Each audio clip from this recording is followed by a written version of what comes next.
Hello, hello, hello. It's another glorious day, my tea sippers, and you know what time it is. I hope you have all of your comforts together because it's time to dish tea. And you're dishing tea, darlings, with Big Meat. Can't wait. It's time to dish tea with Big Meat. It's time to dish tea with Big Meat. It's time to dish tea with Big Meat. It's time to dish tea with Big Meat. Darling. And hello. Hello. Said hello.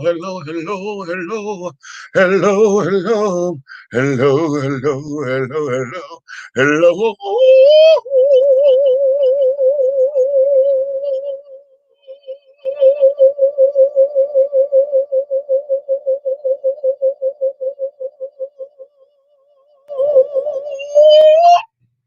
Ah!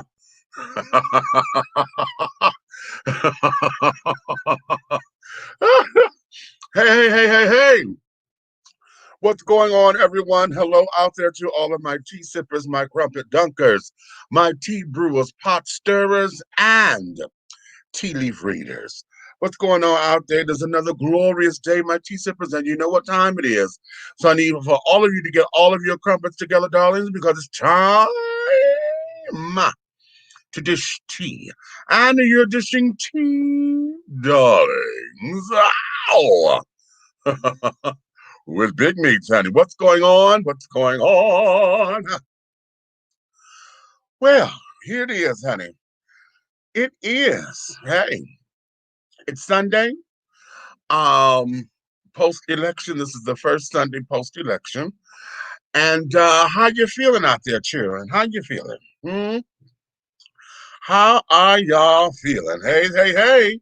EJ's up in here, Broderick. My sister Helena hologram over there. Okay, and the princess Leia is up in here. What's going on? I might be doing this solo tonight, honey, because I know my co-hosts have been doing their things and carrying on. So they may pop up in here, they may not. But in any event, we're going to get down into it and do it the way that we do it. You understand? How are you guys feeling today? You know, it's Sunday, so we usually do a Soulful Sunday. But I've been kind of like in a reflective mode somewhat as I prepare for my pilgrimage home, honey. I'll be going to Detroit, Michigan, my hometown, this coming weekend. So next week, Thursday, Friday, Saturday, and Sunday, well, I'll be back Sunday. So we may have a show next Sunday, but I'm not sure if I'm taking this damn laptop with me to be there in Detroit to get all caught up because I have a performance piece that I'll be doing. My alter ego, Miss Samantha Stevens Divinity, will be making an appearance. Okay, so my mind would be trying to concentrate on some pumps and all that kind of jazz. So that there is that, and so I'm in reflective mode of all of that. And as I'm reflecting, I'm also in a bit of, it's not sadness. What it is, I think it is, you know how you have to cocoon, you know, when you're cocooning and you know there's something that's bigger about to emerge from everything. I believe I'm in that particular space right now because y'all have heard me say this before, that I do believe that I am clinically depressed. I'm functional, you know, I'm so functional it's crazy. But my 700 square foot apartment does not reflect that, okay? It looks like, well, it just looks like a storage unit that's just been rattled, okay? Like an earthquake hit the storage unit, okay? That's where I am right now. And I've been trying to straighten up. I got folks that has helped me, you know, put some things together, but it's not where I want it. And then part of the reason is because I know that I have to downsize because my son is going through some legal issues and carrying on, and that's what has me in this funk. Because while he's away dealing with all that, I had to get rid of some of his stuff because he's lost a lot of weight. In fact, he done told me just get rid of all his clothes, and that's troubling me, you know, um, because I know I'm not, but every time I try to go and physically pack up some stuff, whatever, I feel like I am throwing him away. And that's fucking with my psyche. So I don't do anything. And so now my apartment is reflecting that. Okay. It is. And what I need, I keep saying I need a professional organizer to come in and to help me get it together. Because I got the ideas, honey. Oh, I know what I want to do, honey. Oh, yes. And oh, it's the execution where I'm fucking up. Okay. So in that, that there has been my part of my reflection today. And also, um, looking over my life, my trepidation in going home because Detroit, you know, is a hot spot. Okay. And with Detroit being a hot spot for this COVID and carrying on, I'm high risk. So, you know, I don't want to have to get home and then because I am there, you know, then I got to come home, then I have to go find the testing sites and all that all over again, get retested and all that jazz to make sure that I'm going to be okay. So saying all of that and carrying on, honey, it's just weighing on me, you know.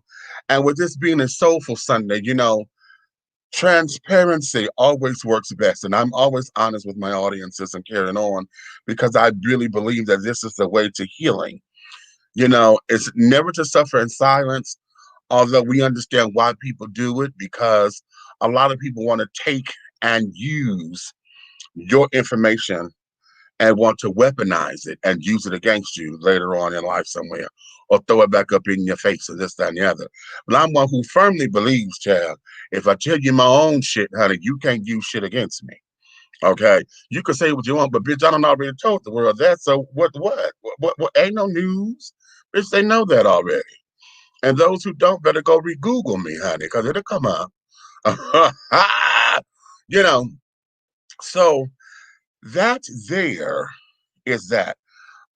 Today, I want to focus on a couple of things that are in the news that I have come across that has just it brought me pause or whatever. You know what I'm saying? And the reason why it brought me pause is because we are back as this cancel culture shit. You know, we want to cancel folks out of this, that, and the other. But I want to go here because I think that this is something worth dishing this tea on, honey. I want to dish a tea, dump your crumpets, honey, honey. We gonna brew it, and we gonna stir a pot just a little bit, honey, because I want you guys to really, really, really, really, really, really get into something. Okay. Now, before we do all that, I went to go to my mechanic. I got the car back. Okay.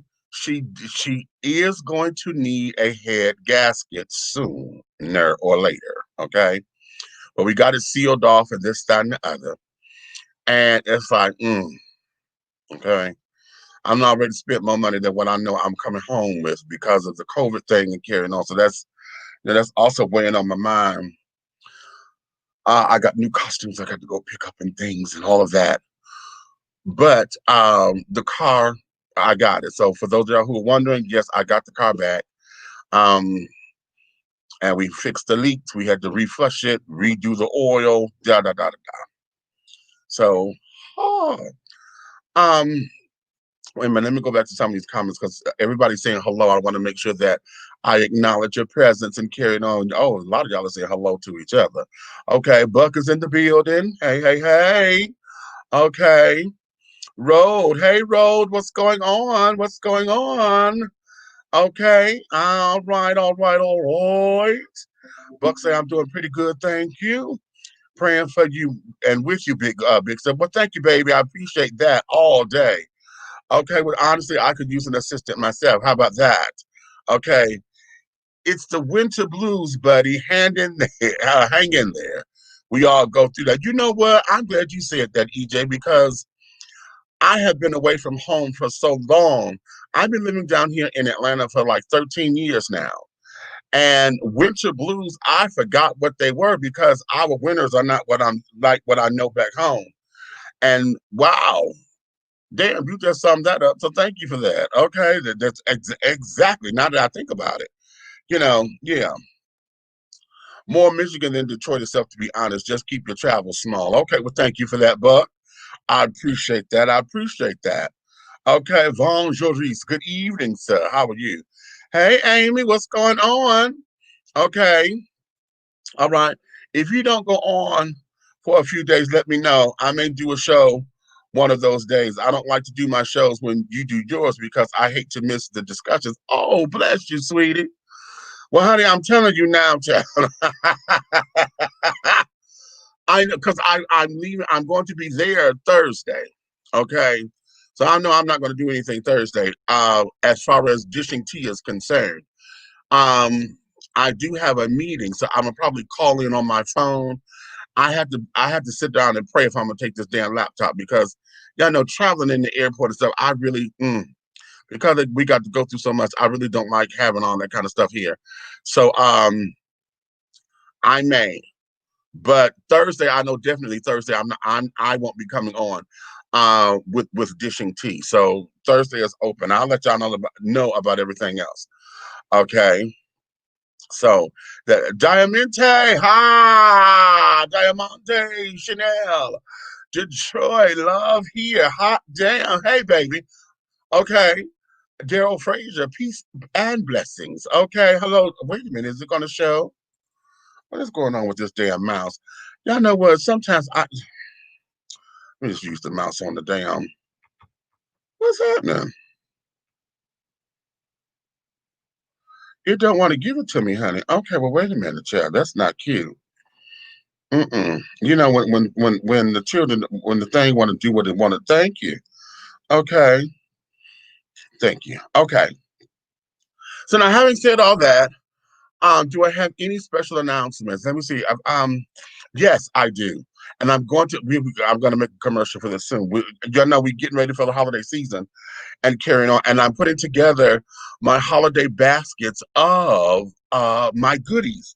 So y'all know I got both of my books reprinted. So I want everybody to go and get a copy of both books. You have the first one, Awakenings, Epiphanies Along a Spiritual Journey, and its companion piece, Revelations, Affirmations, and Confirmations. So what I'm doing, I'm putting a bundle package together, and that there is, um, we're going to offer both of my books. You're going to get a full ounce, I think it's an ounce or is it 2 ounces, of one of my oils of your choice, okay, along with a um, an 8 ounce bottle of the corresponding lotion and the 8 ounce bottle of the corresponding body wash. So, with all of that, we're going to package that together for Christmas this year. And so, with all of that, honey, it's going to be that there was about a $95 value. So we're going to sell it for you for 75. Um, and I got to get the shipping costs and carry on that. But I'll keep you guys posted with what's going on with the bundle packets. Okay, this is the Are you ready for the journey package, child? Ha! Okay. So I got to update the website. If you go onto the website or whatever, I have not updated it as of yet. We got a couple of new things that I got to put up there, but let me get the banner running um, at the bottom so you guys can go. Do I have the banner? For the website, well, the website is www.dishingtea.com. www.dishingtea.com. Okay, so yeah, yes, I autograph all of my books because you get them directly from me. Okay, yes, yes, yes. You can go to the website. Let me put it up here. Um, Wait a minute. Put it on the website www.dishingtea.com is the website information. Okay, www.dishingtea.com. Go there and you guys will find out how to order your books. Okay. Now, um, I got to go change that because I was putting them up on Amazon as well, but right now something's going wrong with my Amazon thing. So I got once I find out how the hell to straighten it out, I just do it direct from me. So yeah, just go to the website and I'll send me a note to say, listen, I want both, and we'll make sure that happens because I think on the website the link goes to the Amazon link for Awakenings, but it's something that went wrong with the thing, and I got to go up in there and straighten that out. Okay, so that there is of that. Okay, so now let's get into this. Let's get into this. Let's get into this. Okay. Uh What's up, Theo? I see you up in here. Hey, hey, hey. That's Detroit again, honey. Let's go. Because one of the things that has been troubling me, I came across this because y'all know when we're dealing with us as a people, one of the things that I really get tired of is when black folks are talking about other black folks, and the first thing that we hear when we are in disagreement is, "Oh, they cooning." Okay. Oh, they buck dancing, or they bed witches, or they high yellow heifers, or they agents of white supremacy. When we start hearing that kind of language over and over and over, it starts to get into the psyche. And I know for me, anytime I start to hear that kind of language, I know that this is a political stance. Most folks start to say that for political power because those are buzzwords and things. And basically they say you are against the black agenda, blah, blah, blah, blah, blah. But then here's another word that caught me. And that there, of course, I said coons already, but then you got Ace Boon Coon. That's my Ace Boon Coon. And when I was a kid, I used to say that a lot because we thought that it was a snappy little thing to say, Ace Boon Coon, Ace Boon Coon. Okay. Hey, Sly, what's going on, baby? Uh, what you say? Or straight sellouts. How about that? Okay.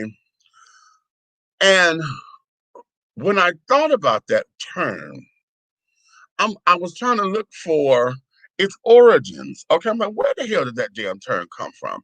Now we all know what it's supposed to mean. Okay, your bestie, your road dog, honey, the one that don't take no shit, honey. That's the real cool dude, honey. That's my nigga, and all that kind of thing. And but it puzzled me because I'm like, why do we, if coon is such a derogatory term, how is it that ace boon coon becomes the T? Okay, how is it that we do that? And then if my ace boon coon is cool, how come when I disagree with other black folks, or because I feel as though they not woke or whatever, we start to use the coon word and carrying on and that particular aspect. Yet at the same time that you say that these are coons, what comes out of your mouth is we need to build each other up. We got to build up the black community. But then yet you sitting up there saying with those who you disagree with, oh, they just coons. Okay.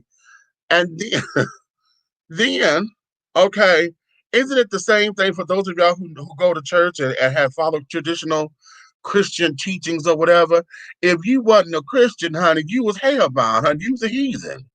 Okay, the Jews and the Gentiles. Ain't that what it is? So how is it that we have allowed these particular terms and stuff to divide us the way that they do? And the reason why I'm coming to that is because I'm going to give y'all a little something that I found that was written by a professor. I'm gonna read a little bit of that, but the biggest thing that I'm going to is our entertainers.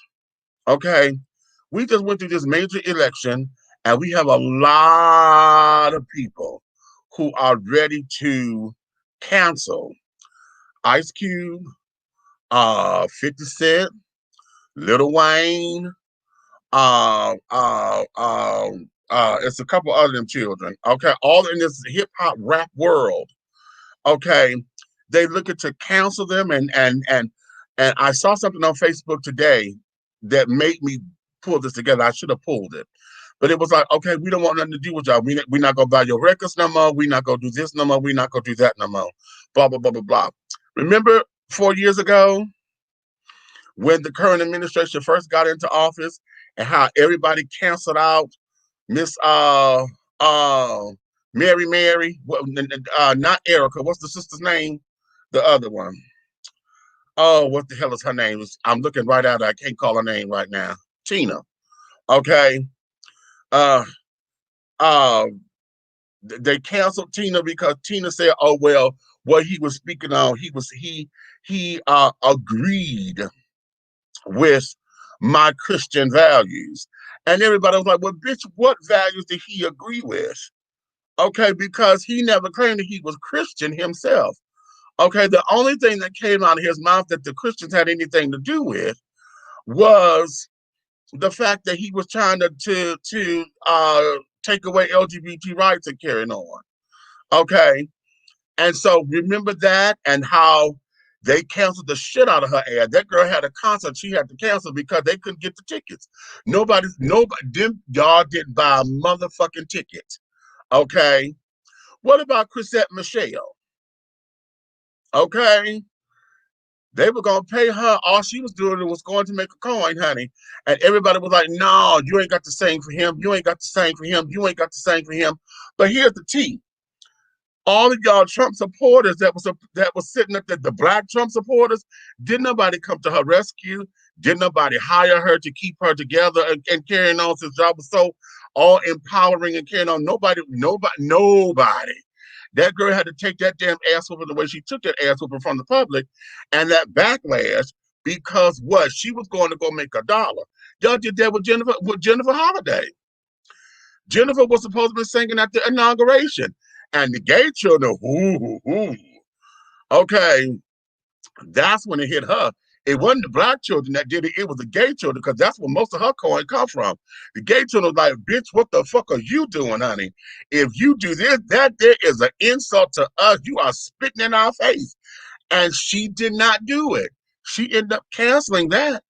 Now, I listened to an interview that she did on The View, and she said, well, I've seen for many presidents before, Republican and Democrat. You know, I'm coming up in here thinking that I could use my gift and my voice to bring about healing so that we can bridge this thing together. We may not like the effects of it, but hell, we got to deal with it. Okay? Y'all were quick to cancel her. Y'all were quick to cancel Steve Harvey because he took a fucking meeting. All he did was sit down with the dude. Okay? Oh, y'all was quick to call him this, and this, child. And he never said that he was supporting him. What he said was, let's have a conversation. Isn't that what we all say? Let's sit down and talk to see what we can, if we have a meeting of the minds. Okay. And so now, here we are. Fast forward now, and let's come to real time. We have, what was it? 50, they just said 50 Cent just said that he would have rather uh because everybody keep talking about that Biden is gonna raise your taxes. Biden gonna raise your taxes. Well, like I said last night, honey, listen, everybody was gonna raise your goddamn taxes. If you got a stimulus check, bitch, if you got unemployment, bitch, with that extra 600 or whatever, if you think that you're gonna get away without having the taxes raised anywhere, use the motherfucking fool, not everybody else. You are. Because the government is gonna get that money back. Okay, they're gonna get that money back. And you know where it's gonna come? Them taxes are gonna come in cigarettes and alcohol, like it always does. It's gonna come in hotel, it's gonna come in recreation. You're gonna have to pay more to go to these parks and this, that, and the other. They're gonna add a penny here, a 2 cent there. They're gonna get that money back, honey. Oh, you best well motherfucking believe that it's going up. Okay, you better believe that. Okay, so everybody talking about something. He gonna raise taxes. And I think it was 50 Cent who said, I would have rather voted Trump back in than to have Joe come in and raise my taxes. Now, for somebody who got the kind of money that that motherfucker made, okay, I can understand why people will be upset with him. But let's talk about the cancel out. Why is it that nobody can have a healthy disagreement anymore without it becoming so detrimental? Okay. We could sit down and say, you know what, man, I can't fuck with that because what you standing on, I just don't agree with. We could say that and still be buzzed, go have a beer and do whatever we gonna do without it becoming this whole us against them kind of thing to where now a lot of folks are going to blows. Have y'all seen them damn rallies and carrying on? The current administration, anybody who had a Trump flag or this, that, and the other, to where now you can't even have a peaceful protest without you going up there ready to defend yourself because you may have a flag that somebody don't a fucking flag. Why are we so emotional when it comes to politics and religion when all of this shit is subjective to begin with? How I believe is how I believe. Now, you don't have to agree with it because that there is not the way how my experiences move me. This is not how my experiences say I go this way. Your experiences may not have you go the same route as me, and it's fine. But why is it that I understand passion? Because I know I'm a passionate bitch. Okay, my passion will get me in, and I can go here, and you know, I can raise up, and we can have a heated discussion. But when it comes down to when we got to disrespect one another, you calling everybody all out their name, honey. Okay, now I know here I call folks a bunch of motherfuckers, but that's because I'm talking in general. Okay, but when we're having a one-on-one conversation and I'm actually having a discussion with you, why I don't want to call you out your name or disrespect you because the whole point is that we're trying to understand one another. We may not agree, but at least get me here. If you could get me out of eye with you, I'm like, oh, okay, I see where you are. I see where you at. I don't agree, but I see where the fuck you're coming from. Okay. If we could get there, okay. Or why did we stop going there? Huh? Why did we stop going there? And then say that, oh well, no, fuck it. I'm just not gonna deal with it. And then now we all over the world, and then because we don't agree, then we get the nitpickers. Now you want to go and pick apart the thing that's being said. You want to get down to, oh, did you see how y'all gonna talk about my fingers? Oh, you see how he sat up there and got his fingers like that? Ain't that a gang sign? What he saying, West Side or something? Ain't that a gang sign? So y'all go do stupid shit like that, being petty, being just misleading, misguiding, sitting up there just stirring the pot on bullshit that it has nothing to do with nothing. Okay, instead of listening to the message. What is the message? And then on top of it, oftentimes, because we come from a place of emotion, we don't back shit up with facts. We back shit up with um how what's I won't say propaganda. We back shit up with anecdotes. Okay, personal anecdotes. Okay, and theory. Okay, and hypothesis. Okay, and carrying on. See, you will expand on the concept, and you will run away with something because then you start playing the what if game. Okay, and when you play the what if game, all of your commentary becomes rhetoric. See, and that's what this is. Okay, Nick, guys, are you ready to come in, Nick? Okay, all Hey right. y'all. Okay, Sorry, I was driving Uber. okay, that's all right. Sunday is my Uber day. That's why I get my extra change, y'all. Oh, not the change, I gotta the get little some change, coin. change, Lord. Okay, a little coin, a little coin. Yeah, Uh-huh. Okay. yeah. Now here, let me go to the comments while you get your thoughts together. Okay. Okay. let's see, back in our day, it was a compliment because Boone and Coon rhymed. Today's generation is more susceptible to the brainwashing that's been going on forever. Okay, now you know what, Theo, I'm gonna give you that because you it sounded cool. You know, man, it's Boone Coon, and you know that was part of us as a people. We that was our rhythm. We was always Right. We didn't rhyming even and rapping. realize that's the stuff where we didn't realize what we were saying. It was Right. a cool Okay. thing to say. Just like, even though I hate it, it's just like the thing with nigga. Right. Right. It was like, we know they did it and it was, but it's like, hey, we Mhm. gonna say it anyway. And we say, I try not to say it, but shit, I still say it from time to time. I don't be meaning to, but sometimes it roll on my mouth. How about that? Wait a minute, Princess, what you say? My mother canceled Jim Brown because he didn't stop Kanye from making an ass out of himself. Come on. So As an she canceled elder, Jim yeah, for not pulling Kanye's coattail. for not being an And elder and making and saying, hey, okay, young blood. Ain't that what they say? Hey, young okay, blood. What but we supposed to okay, do? now here's the thing. We know what was done in public. But is it what we teach ourselves is that I'm not gonna embarrass you here in front of nobody. I got your back here. But wait till we Ain't get that what home. I say all the time? If I Okay, love you, I'm going to rock out. In public, okay, I'm going to defend you like a motherfucker. But if I love right. you, when we get together, I'm going to check the shit out I'm you. gonna check the so do we know if that happens? See, that's the kind of stuff Yeah, that's the kind of stuff. that that needs to be answered because we so quick to cancel somebody now.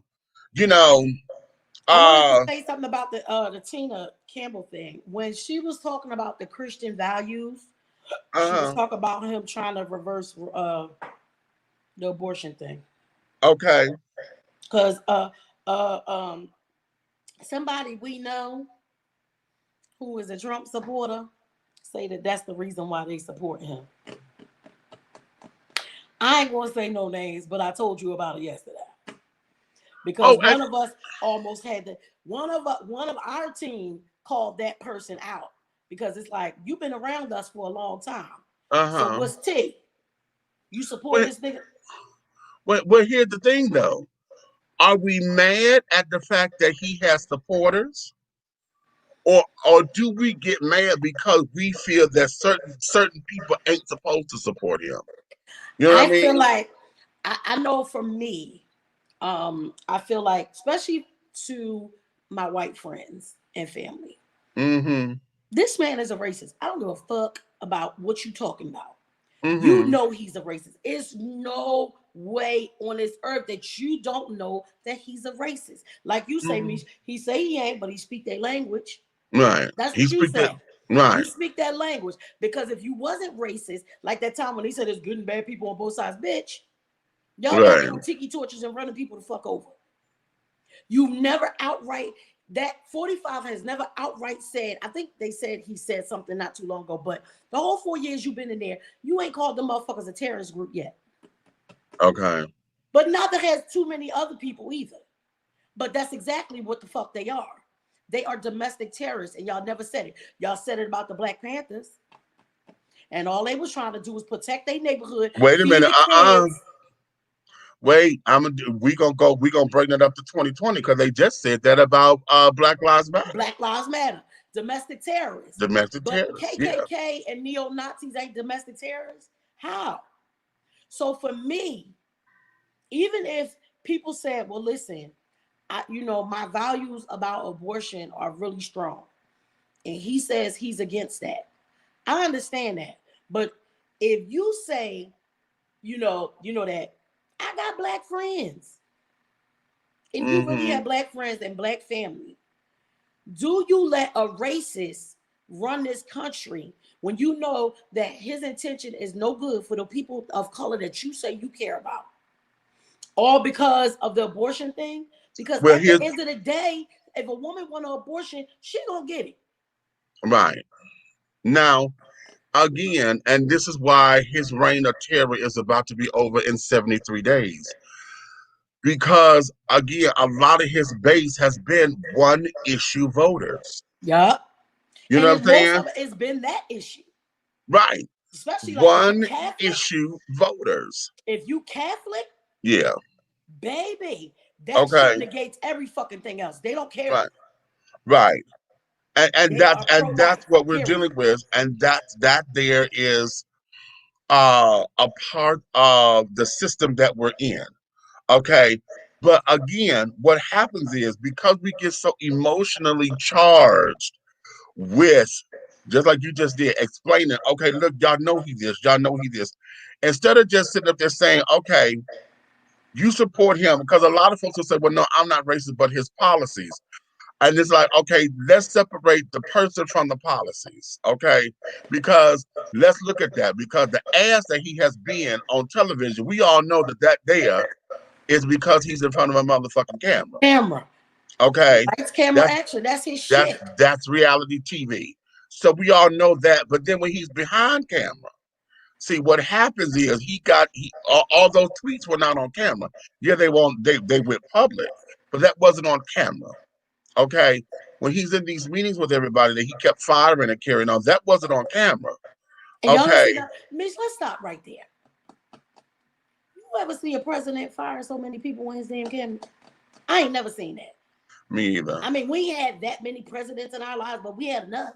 I still remember when the earliest president I remember is Carter. We were kids. Uh-huh. Carter, and then who? It was I Reagan. remember I remember Ford vaguely, but I remember I was President like, you Ford. remember that? Yeah, All right, so mine go from Carter on up.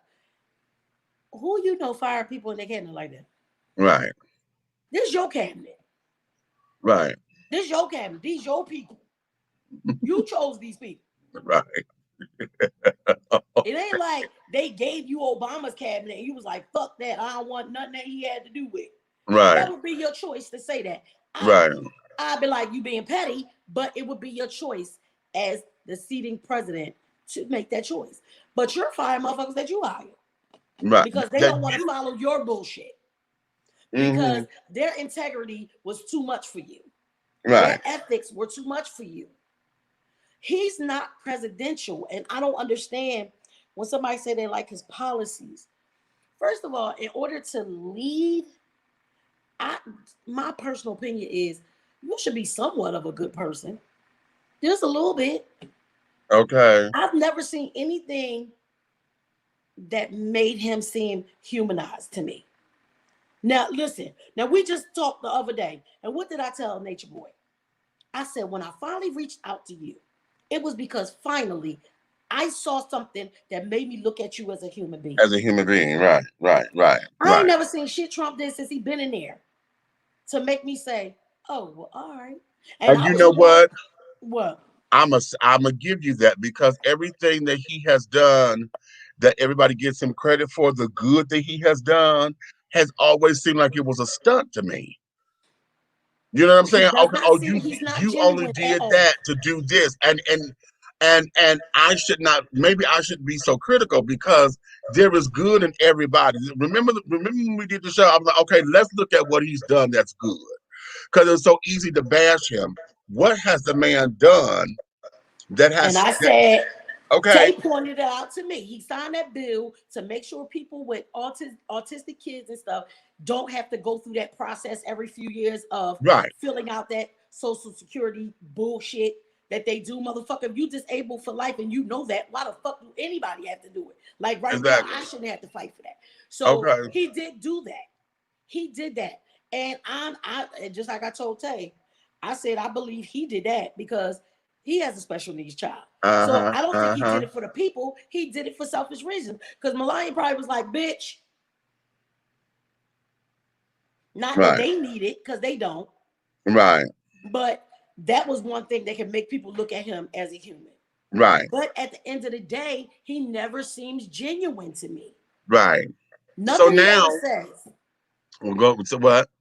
I said, nothing he ever says seems genuine. It's always sarcastic. You always talking down to people who never talk. He never has a conversation with somebody. He talks at them. Right, right. Like I Okay, just, so now in understanding that, here we are because we were up with this particular election. Okay, so now he's going for re-election, and then we got we playing the lesser of the two evils thing. all the time. Okay, so now Why is it that it was such a problem to hear folks say they were backing him? Now, let me put a preference on this. I'm going to exclude all of the Confederate flag waving. I'm going to exclude all of the gun toting. I'm trying to fight for my Second Amendment because you're trying to steal my guns. I want to exclude all those who had claimed allegiance to him through because they heard or saw him as their leader. All of the white supremacists, all of them children, the white nationalists, the neo-Nazis, the So we white gonna let out separatists. all the idiots, and we gonna talk about the regular white folk that Okay. just like him. I had one of those in And my car today. uh-huh. I had one of them in my car today. Uh-huh. You could tell he was a rich white man. I picked him up from the Ritz Carlton, Uh-huh. take him to the airport, and we had a good conversation. Really, Uh-huh. like he spoke to me about. He said he was saying how he absolutely told me I didn't vote for Biden, but I hope he does a good job. Uh-huh. That's all I could ask for. So we were talking, and I was like, "Yeah, I mean, I don't like Trump. I just don't like his policies and stuff. I don't like him as a person." And he was saying, I like some of his policies. He was rich, so that's the shit that y'all get, Right. and I'm cool with that. But this man didn't have an attitude or nothing. Like he literally talked to me from the Ritz to the door at Delta. Uh-huh. Uh-huh. He said, "For me, at the end of the day, the election is over. Biden is win. We need to support him."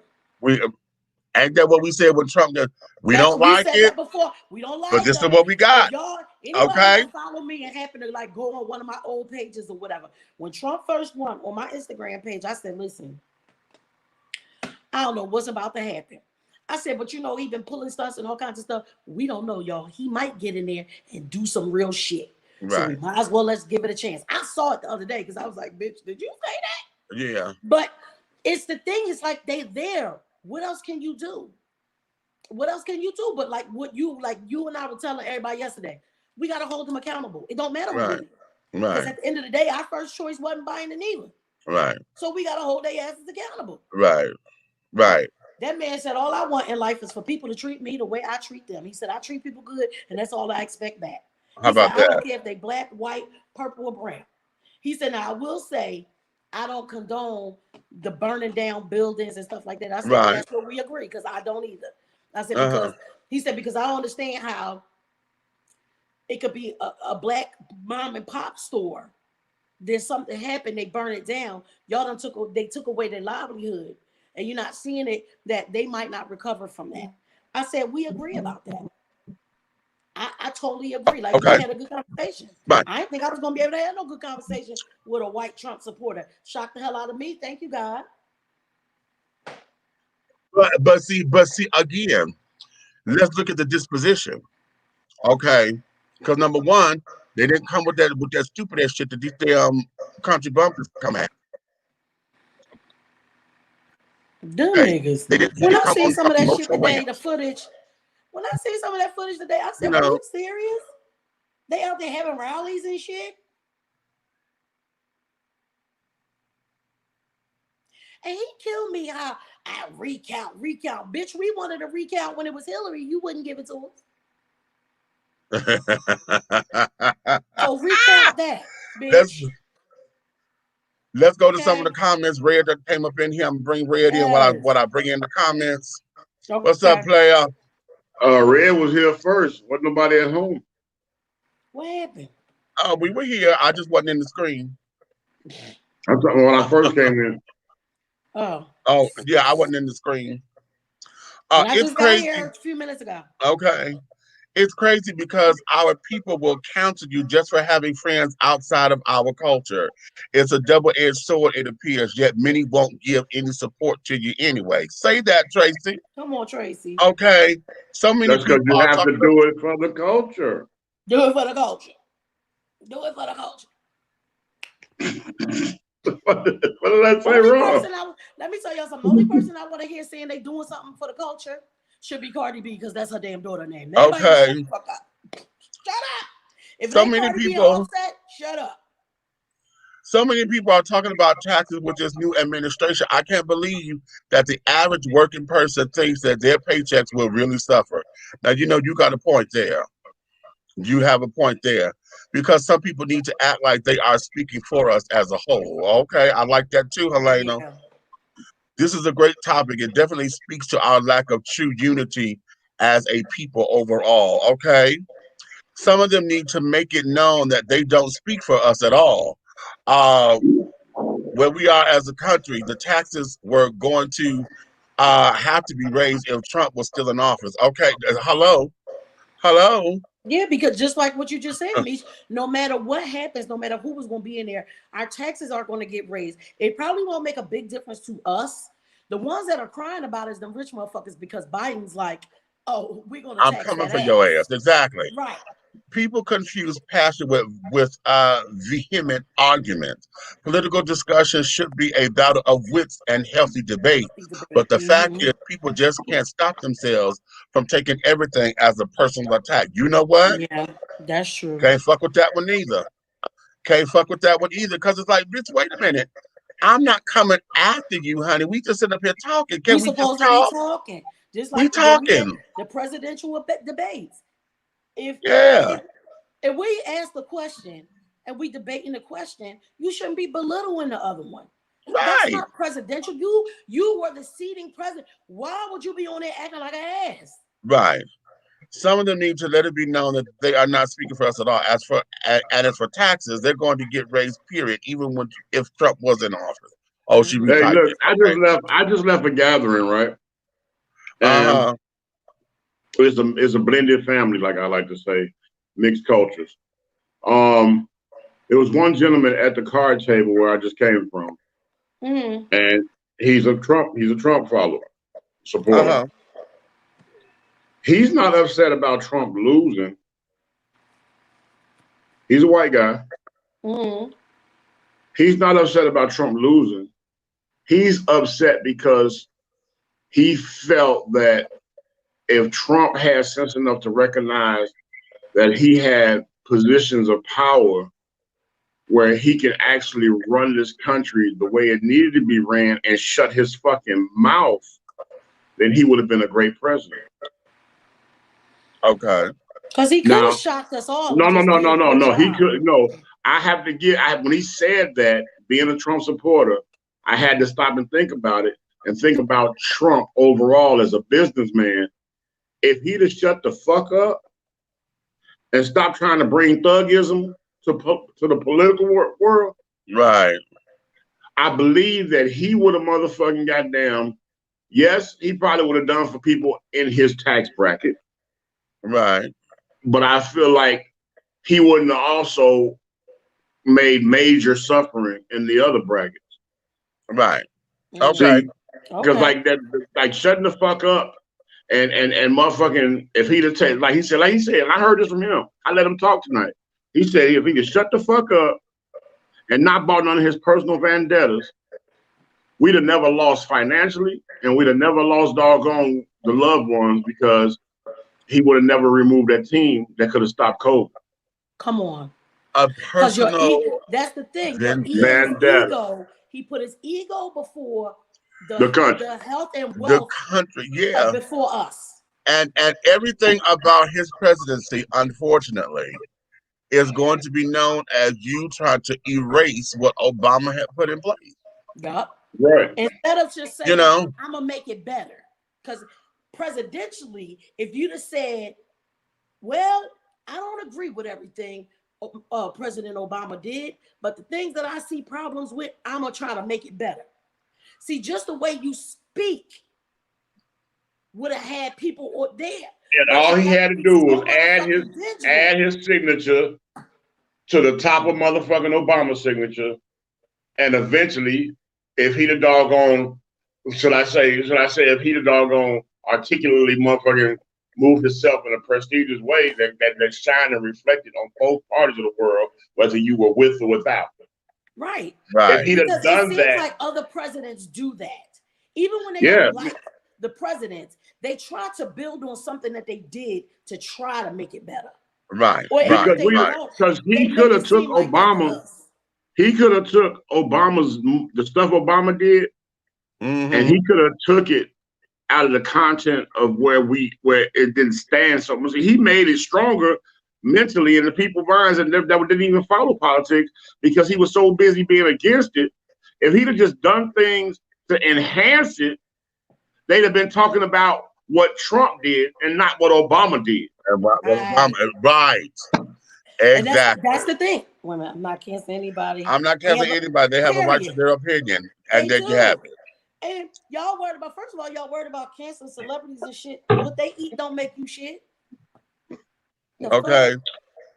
The I other had show to I did really last tonight, night. tonight I didn't want to be an asshole because when I got there, they was all playing cards and everything, and the people was talking. They got on the politics thing, and they kept talking shit about Trump, and they turned around and looked at him and said, the white guys I know looked at him and said, "Oh, my bad. I ain't trying to piss you off, but fuck you, boy." And they turned around, everybody laughing. But I said, you know what? Everybody shut the fuck up. I said, Jason, how do you feel about this shit? And when he said what he said, I'm like, well, damn.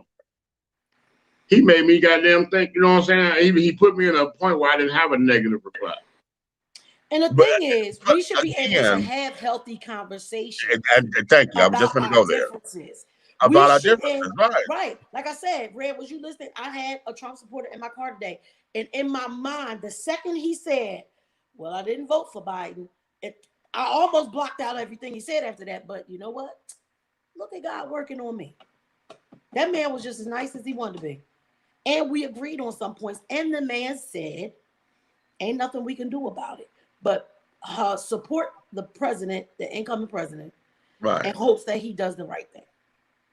Right. And see, Okay. Because what when you got got me, people that got sense, people that have sense that disagree, it's Right. fine. When you but all what got radical, me, what got me was the gentleman that I'm speaking of. When they said Trump supporter, I looked like damn because I didn't expect him. I've been knowing him a long time. I didn't expect him to be on Trump's side. But that shows you the novice level of thinking. Like, you know what I'm saying? It's like you got so many levels of thinking when it comes to politics. But the novice level of thinking was, oh, he all for the people in Biden because he got a black wife Right. Okay. How about that?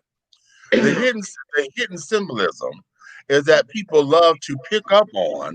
It's just human nature to draw a line between what is and what they want to believe. mm-hmm. I love that.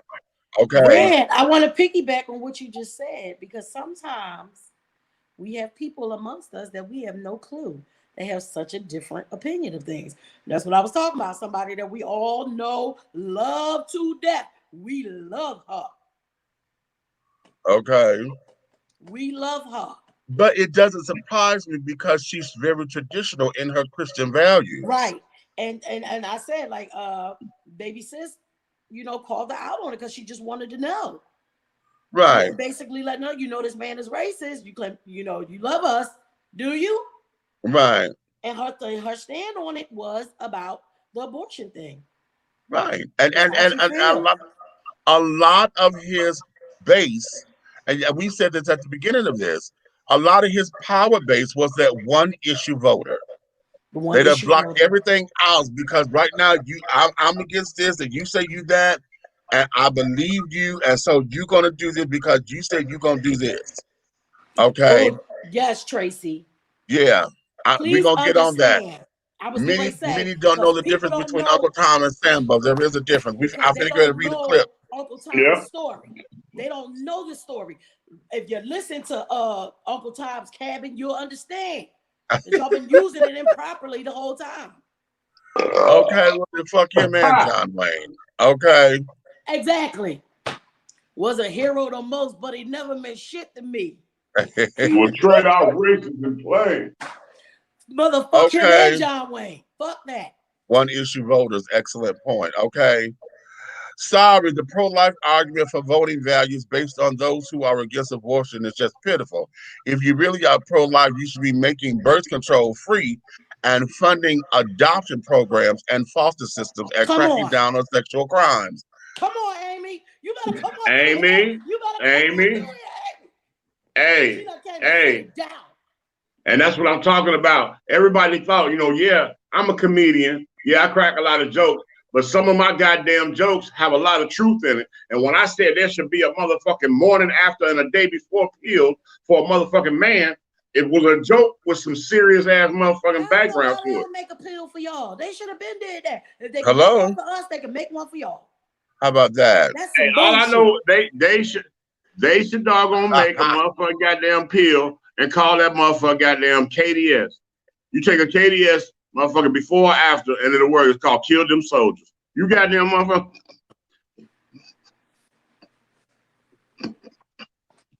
I hate this nigga. Wait a minute. Let me get the hell.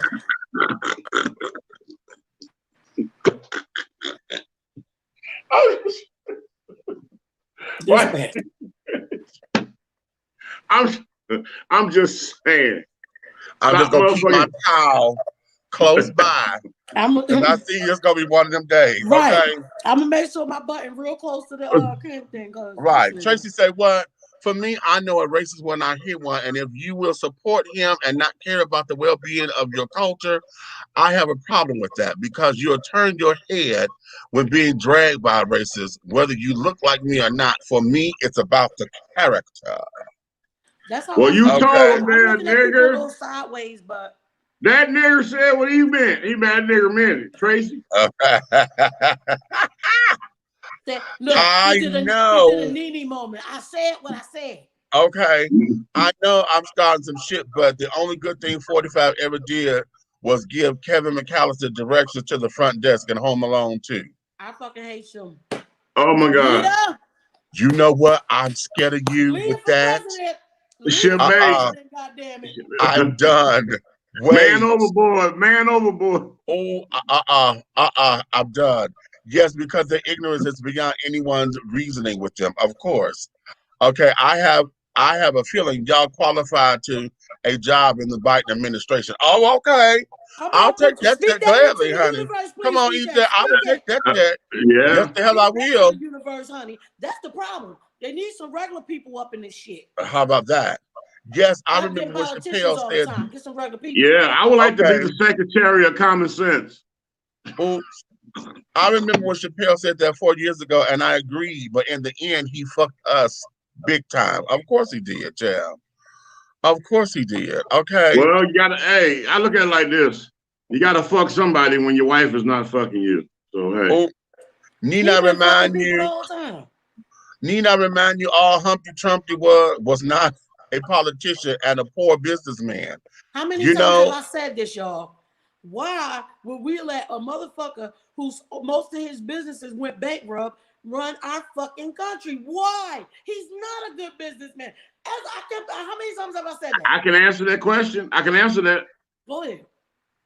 The reason they let this motherfucker run the country is because first and foremost, before this country has ever been racist, it has been chauvinistic. That's why he ended up in it. There you go. Okay. There you go. I'll take that. There you go, honey. What you say? There's more to me in motherfucking jokes, goddamn it. I got degrees, motherfucker. Y'all better recognize. Okay. Code 10, pimp with attitude. I live in Central Florida, and their anger to the part is almost like Mega Evers. Really? Really? I saw that shit today, all them different rallies and shit. I said, what the fuck? Like, y'all big mad. Huh? Hey, Red, they mad. They mad. Okay, right. Okay. Mad. Okay,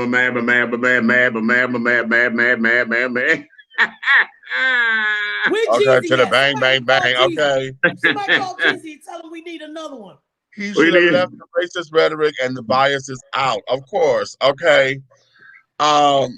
Denise told everything about which was confirmation of him. Yes, she did in that book. Yes, and the sister too. Remember, the sister the one let us know that he ain't take his own SATs to get in school. You dumb bastard. How about that? Keep talking about something. Joe, don't say nothing about being smart. Bitch, your ass ain't smart.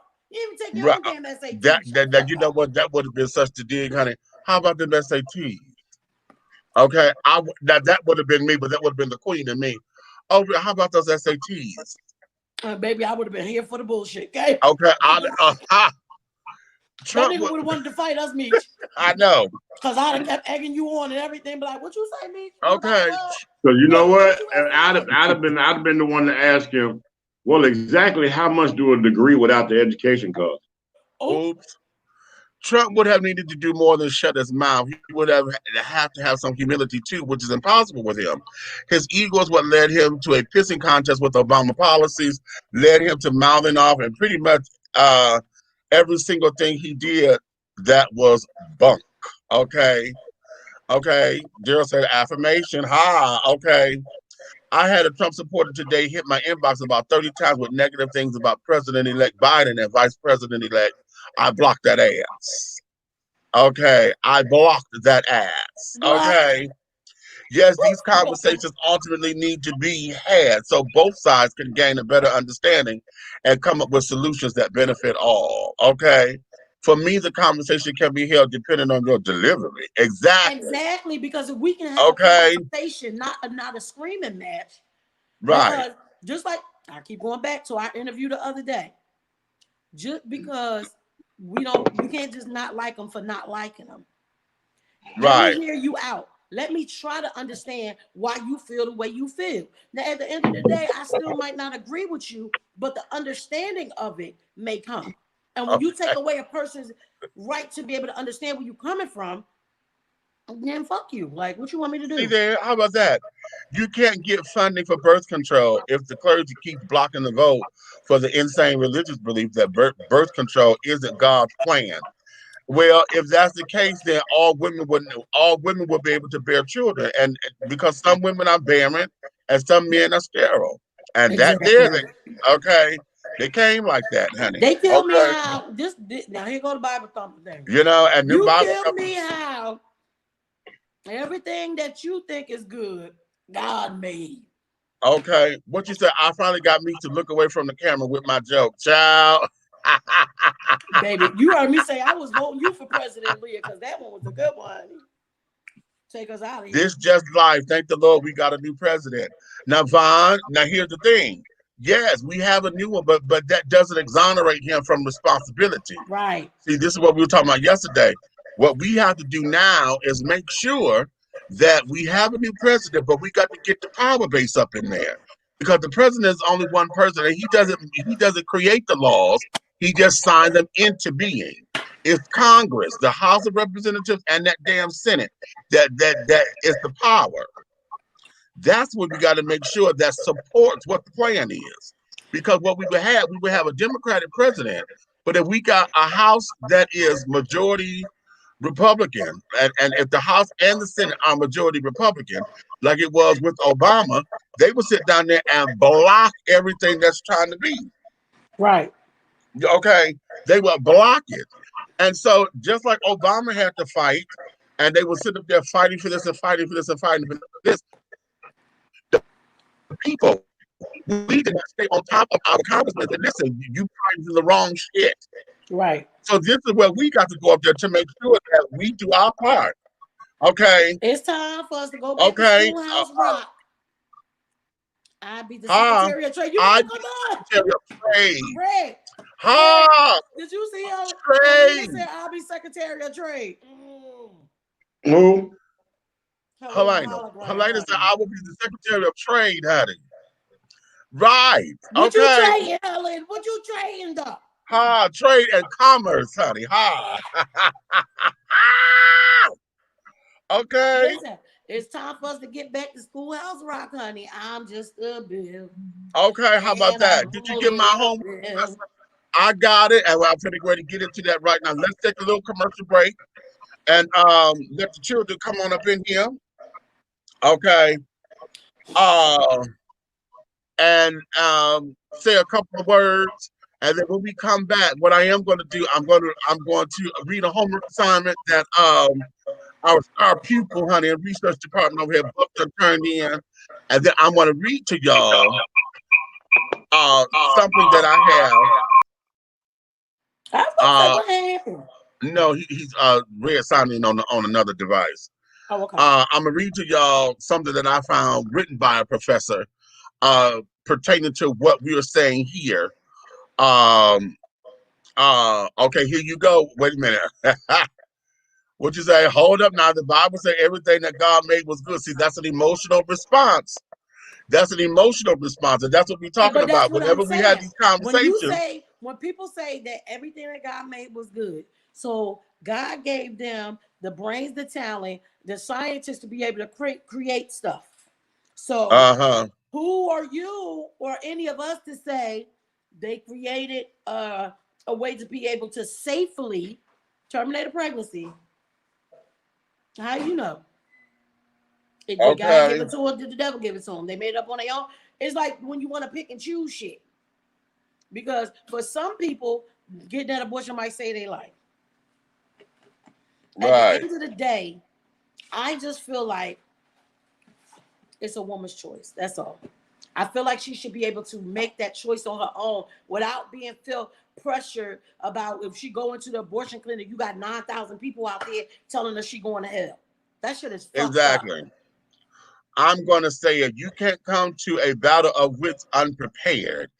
People aren't civil when they feel attacked. And Mm-hmm. it's easy to feel attacked when they are unprepared. Yep. Education is failing miserably in this country, leaving millions unprepared and not having critical thinking skills and the ability to form a rebuttal.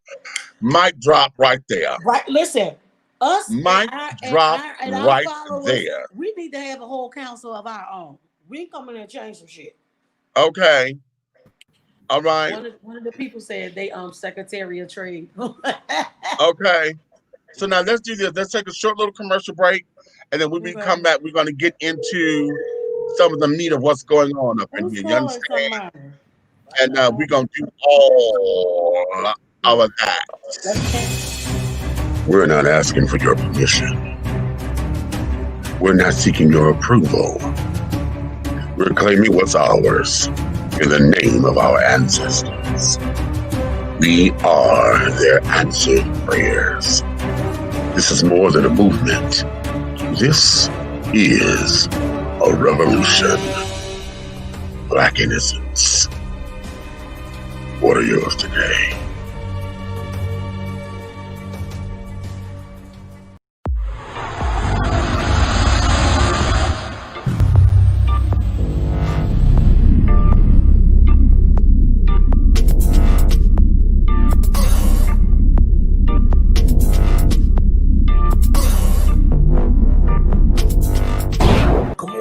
Okay, black on. Get into it. Black on. Look at that David Ford right there. That's his thing.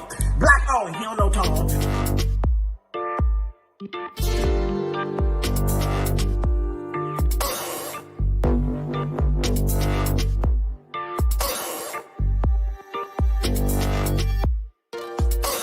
Look at that David Ford. That's his thing. He don't know Tom. Yeah.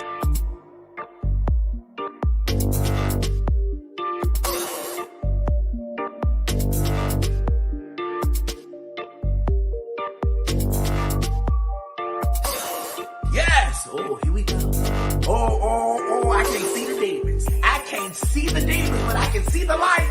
We are creating black luxury across this country.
And I 176. And we are back. Okay, you know what these comments, y'all make a, okay, well, then we doing it, honey. Thank you. Thank you, thank you, thank you, thank you, thank you. The concept have to have like-minded individuals. Okay, these commercials are the truth. Thank you, baby. Me just get Okay, that, honey. I was in here I editing feel like I'm yesterday, watching madder than a network motherfucker. television.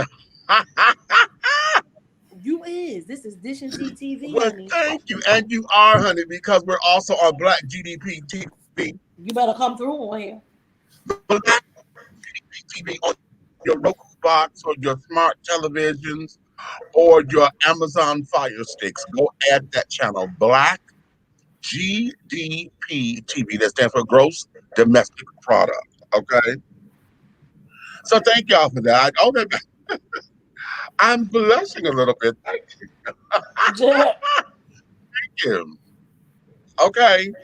So here, let me do this so we can have everybody at a little distance. I had all of us close up, and that was kind of cute. But let's break this out a little bit. Okay.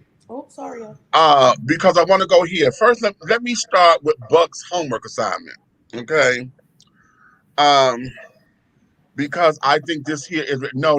You know what I'm going to start with first. This is what I'm going to start with first. Let's go here because I want y'all to see this, and it's going to piss you off. So let me put that up here now. It'll piss you off, but we were talking about Biden's lift every voice. You know, the plan for Black America that he has proposed yesterday. So just because, honey, this shit's still going on. Take a look. What the fuck is wrong with you, man? Don't you ever fucking put your hands on me. You These niggas some hoes, bro. Don't you ever put your fucking hands on me. I was going to the store. I don't give a fuck where the fuck you was These going. niggas hoes, bro. Chill, bro. Don't say nothing, bro. Don't say nothing, bro. Don't say nothing, bro. Back up, man. Don't say nothing, bro. You put your hands on me ever again like You this. put your hands on me. Let me let you know. You can put your hands on me. You just put your hands on me, bro. So it's cool for you to put your hands on me. I put my hands on you. You didn't when man, watch out, bro. Watch out, man. Watch out, bro. Why you walking on me? What you wanna I'm not do, doing man? shit to you, bro. I'm about to make you, For dog. what?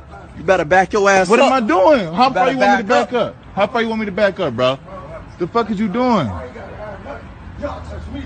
Bro, how about y'all say it? Motherfucker, let me tell you something. If you walk up on me like that again, I'm gonna After he put his hands on me, he could put his hands on me, but Why you still walking away?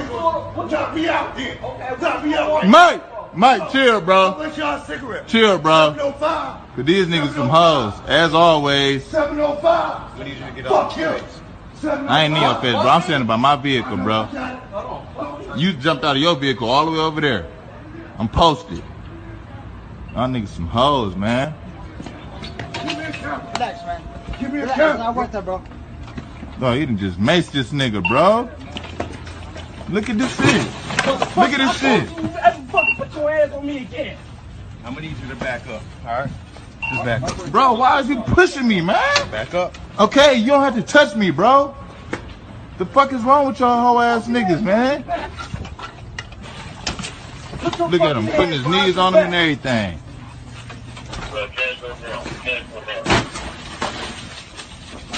Get the fuck out of here.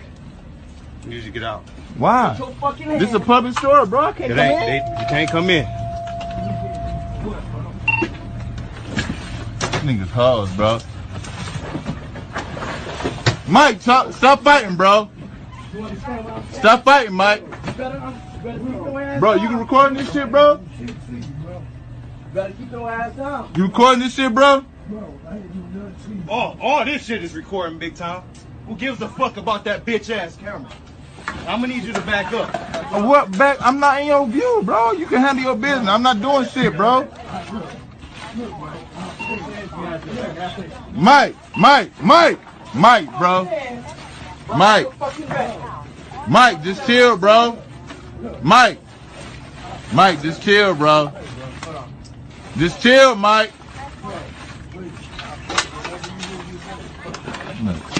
All the same. Same jump. What I do?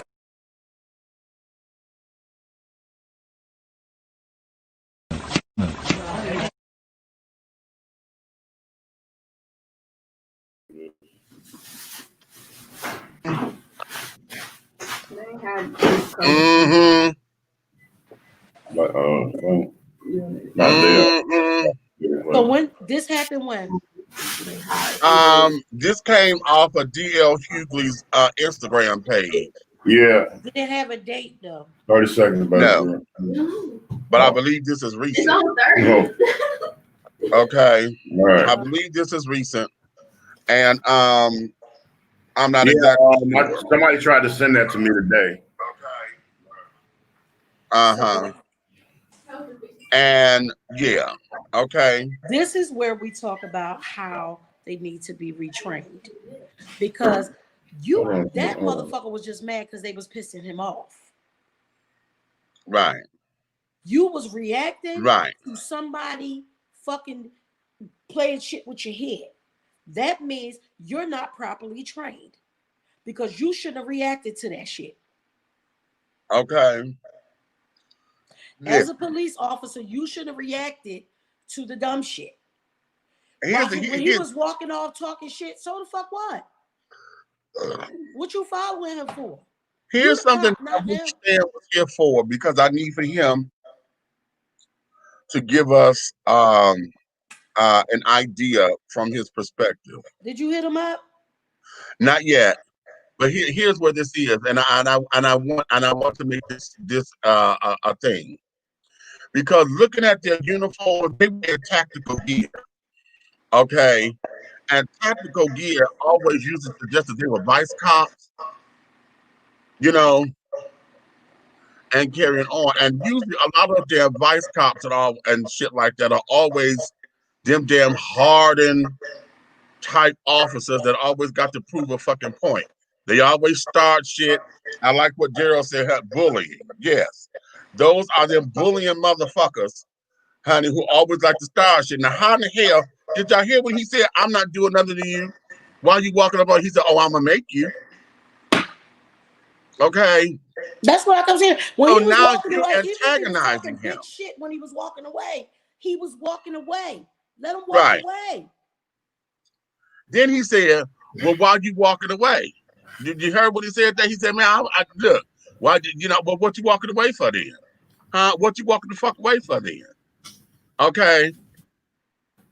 All of that bullshit. See, that there is trying to have street cred. See, that's gangster shit going wrong, or gangster in the badge. Yeah. Okay. Because you trying to still be from the hood. Right. Nigga. Right. Right. Together. Okay. A bully with a badge, exactly, Leah. Okay. When the man was walking, there was no need for the police to follow him. That's exactly. What I said. Let them talk shit. But people like that pick and choose. They pick and choose. They know who not to do that to. Right. Hello. Hello. Hello. Them two niggas probably got beat up when they was in school. I always and then that. Now here is what this was for me. Because I think he started doing this because they called for backup, because it's awfully funny how now that this man is on the floor in the store, a store that y'all tearing up because threw this man down, tearing up this goddamn store. So is that city gonna make them pay for that damn damage to that store? They supposed to. Number one. Number two, whoever the owner of the store is has to be diligent right about making sure, because now at the end of the day, let me tell you something. When I was general manager for AutoZone, I had two officers walk in. I had a crowd lining there, right? People in there buying stuff. Right. But I was standing in my office, I'm looking out the window, and I kept wondering why cars kept hitting their brakes or their signal to turn in, and then they kept going. And I'm like, what the fuck going on? So I came out front. They not only just got out their car in the middle of the damn parking lot, like blocking parking, they came in behind this dude and standing in line behind him while he waiting to purchase something. And he was one of my regulars. So I come in, I'm like, I said, can I help you guys with something? I think you told us about it because they was profiling them, right? Yeah, he profiled talking about this gentleman right here. He fits the description of some break-in, something that went on, the robbery or something. And I was like, well, what's the description? So I know, so we be protecting the store. He described what this nigga had on. I'm like, you just named everybody in a fucking 5-mile radius. Period. Right. Because if you got on I some said, Dickies bro, and a white tee, I that's said, half first the and foremost, I hood. watched 10 of my customers not come here because of how ignorantly you parked. Then you gonna walk inside my store and stand here and got everybody in line nervous because they trying to figure out why you standing there. Get out of here. With the dumb Right. shit, like you ain't got shit else better to do. How about And you if go? you don't, I will be calling your motherfucking captain. Now, how Get about up that? out of here. Now, now make me call the mayor, and it's gonna be a real problem. But that's why I have a problem with that type of situation we just watched, because the owner of the store should have been like, okay, hold up. Don't do that shit up in here. Right. Right. Take their asses outside. Don't tear up my Right. shit. Right. And the Okay. owner really needs to be diligent about making the city pay for anything that's fucked up in that store. Because the guys didn't do what the cops did. Period. Here's something else that I want y'all to consider. And maybe it's me. Maybe it's me. But it's awfully funny how when Young Thug was outside, the second cop, and all of us do like the walk up, he said, I'm not in your face. What you talking about? Then he goes to the stove. You can't come in here. Then he pushed him a little bit, so now he done got a little buff. But you didn't get hard till this boy's on the floor. Mm-hmm. Now all of a sudden he say, "Are you recording this? Who gives a fuck about all these motherfucking cameras up in here, nigga?" Now I You said do you got because to you go. just you about But to wait. lose your job. But wait, you didn't get hard till after that call for backup came, because now that you done got hard, backup that came up in here. And you could cause that man to lose his damn life for nothing. Okay. What's the charge? Having a smart ass mouth? Right. I just wanna Okay. know. How about that? I just need to know what the charge is. What's the charge? No disrespect, but Cuban Americans are considered very racist. Not all, but the majority, especially in Miami.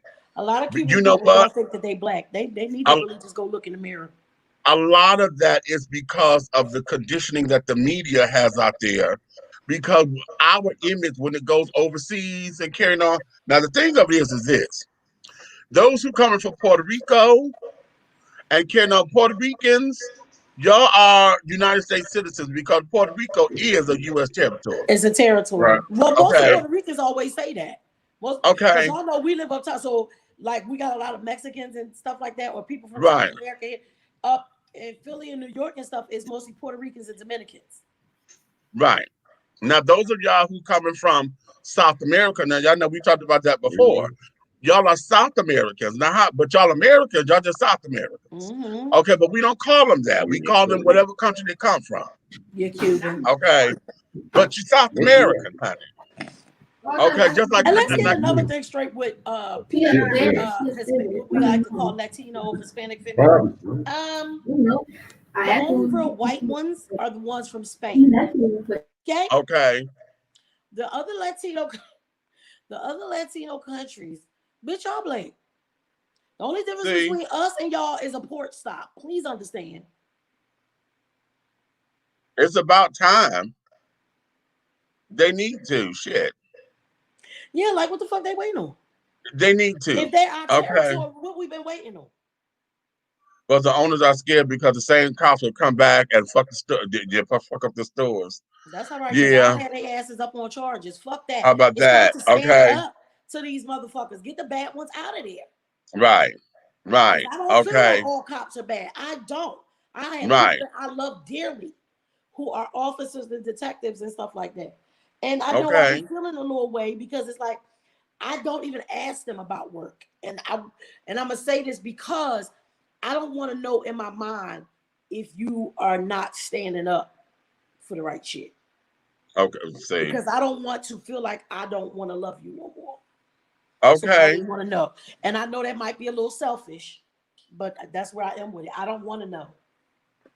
Okay. Now listen, let's go here because I wanted to hold that down because I want to get into this letter to the president. Okay. Oh shit. From this is from a concerned citizen. Yeah. Okay. What they name it? Look, what they name is. Dear President-elect Joe Biden. Hello. My name is Eric Buckner, and one of Woo! 74 million plus voters who used his vote to get you to be elected into the presidency of the United States. As a result of that vote, I expect the following things to occur within the tenure of your 4-year presidency. You better come on through here, bub. One, as you have stated during your campaign, our primary focus at this time should be the control of the virus.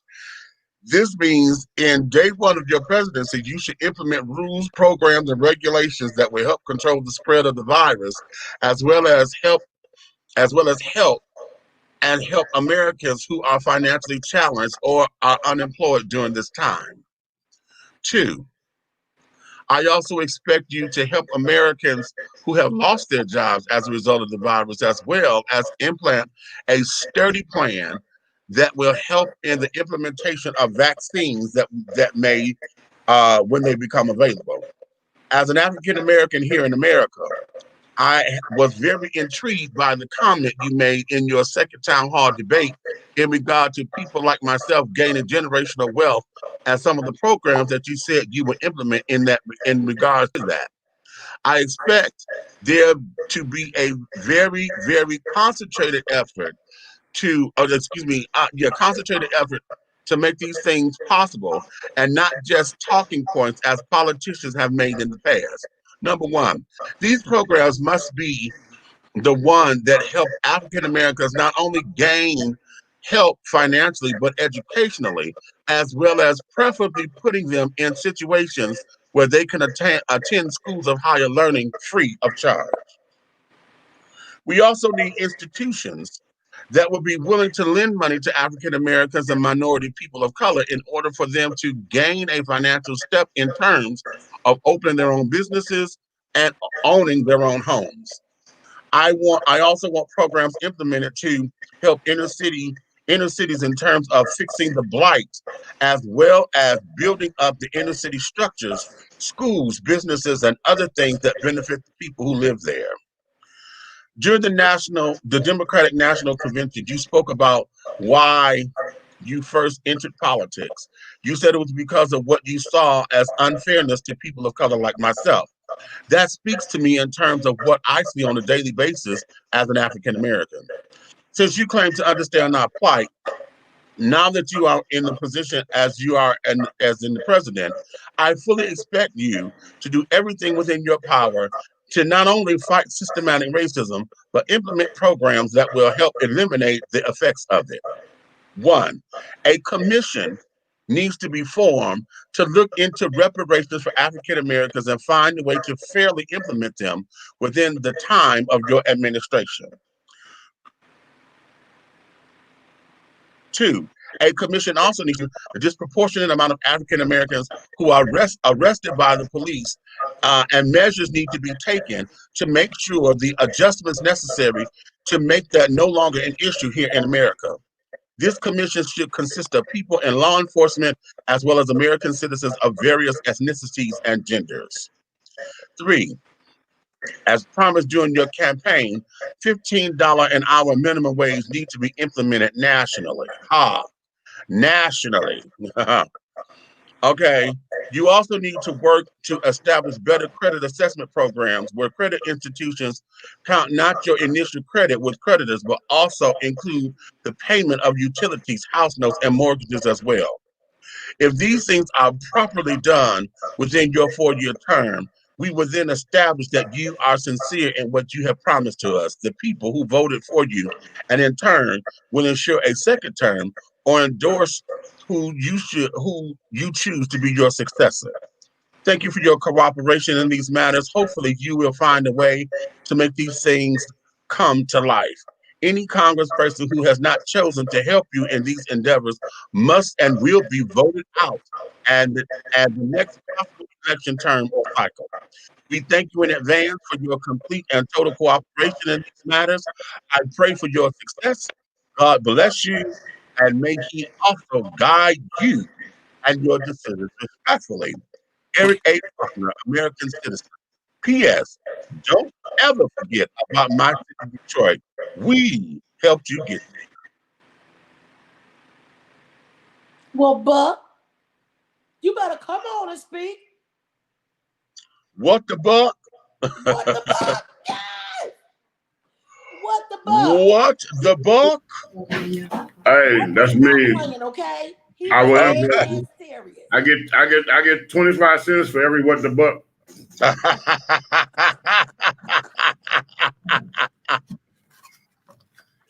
Okay.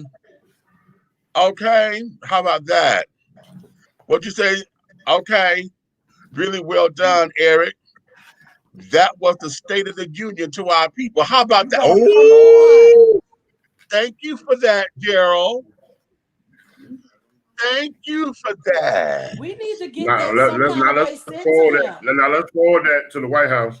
That's what I was going to say. We need to be able to get. Oh, We need to be darling, forwarded everywhere we can, darling, so everybody can hear it. darling. Eric, can you add one more thing on there?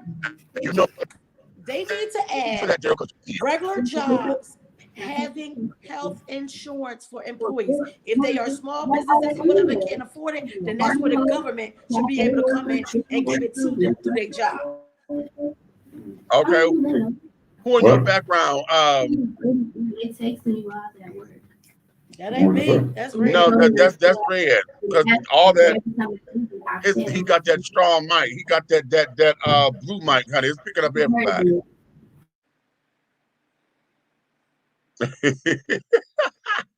Yeah, I when I had my when I was thinking about what you had said, I felt like we know that healthcare is a big issue. And for me right now, personally, it's a big issue, right? Right, right. So, I mean, right now, I'm not at work. We all know that. I'm out of work because I worked at the school. School was closed because of COVID. Um, but I do believe like regular job, it's a lot of jobs that do not offer health care. Mm-hmm. And if I feel like there should be some kind of, and I don't even know how to word this, so Buck, I hope you listening. Some kind of thing where the government, not necessarily just like welfare insurance, but the government steps in for jobs who are not in the, in the state to be able to give their employees health care. Because there Mm-hmm. are a lot of people who don't have health care but got a job. You want them to go to the marketplace like the Obamacare and stuff and then say, well, we can find you one, but like I look all over trying to understand that stuff on the phone over and over and over again. If I tell you I don't have a job, how am I paying for health insurance $300 a month? Mm-hmm. I don't Mm-hmm. get no cash or nothing like that. Can you please? Because Okay. I feel like there are so many people who work like minimal jobs.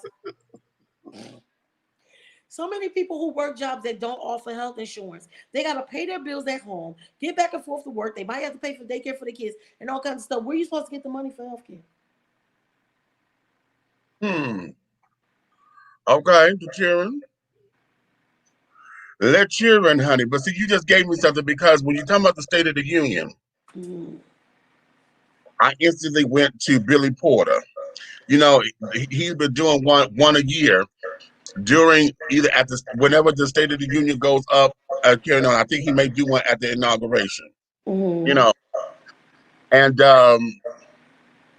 I think that's something that Dish and T need to do as well. I think we need to come up with something that will be a State of the Union kind of conference, if you will, because now we're embarking on this next 4 years.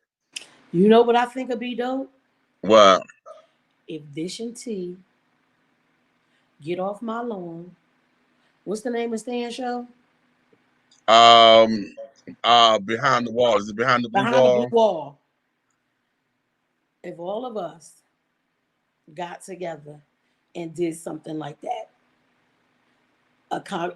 put together something because we come from all those the different views that we Right, have, but they are all everything that we need. right, That'll be good. right. And what it is, we'll take an issue and we'll come, you know, and hit that home, make it a total piece, but have one person deal with the passion. Each If thing. you Yep. like you're on healthcare, you know, well, hell, I got to pick one. I think my biggest one is probably education. Right. Okay, I think that's my biggest one. I was gonna say, is you about to say by default you're gonna be on the alphabet? The alphabet. Don't That think that too. just for default, but That, I don't want everybody to think that that's the only thing Meech is about. right. Oh no, honey. Okay, because see, yeah, I'm for it, but at the same time, honey, it's much more big. It's bigger than that. Okay, it's Right. much bigger than that. I Okay, mean, we can still touch on it. okay. Yes, come on. What is it? And I'm for look, and Medicare for all. Percent of Amy children don't be on care, nothing. like Nikki said. Ha. Okay. Amy don't be on the screen, goddamn it. But Amy need to be a part of this because she comes Okay. with the I her think and health Leah. insurance is Her a and Leah. complete scam on the American people to convince them that the hospitals are justified in charging exorbitant prices for health care. Child, tell me about it. Okay. Y'all listen to this real quick. When I talk about how Stan shows behind the blue curtain. Okay, yeah. yes, when I talk about my plight with healthcare, because at 50 years old, I found myself the first time ever in my life not having healthcare. All right. I worked all my life, then I was married. We, I had military healthcare, and then I had my Blue Cross and Blue Shield through work. And then when I got too sick, I had Medicare and all that kind of stuff. And now I have to pay out of pocket. You guys, if you guys don't know, like I ain't flashing y'all enough, but if you don't know, you see this? She said, okay, don't forget, hey bitches. That's right, Lena. We Hey ain't forget. bitches. Listen, Right. and I told you, don't forget to remind me either for your show. She come on Mondays because she'll be on tomorrow. Okay. So what I'm showing y'all this, that's not just a score. That's a power port in my chest. Right now, I know that my port needs to be flushed. How much y'all think that's gonna cost? Just for them to push some saline through it to make sure I'm all right.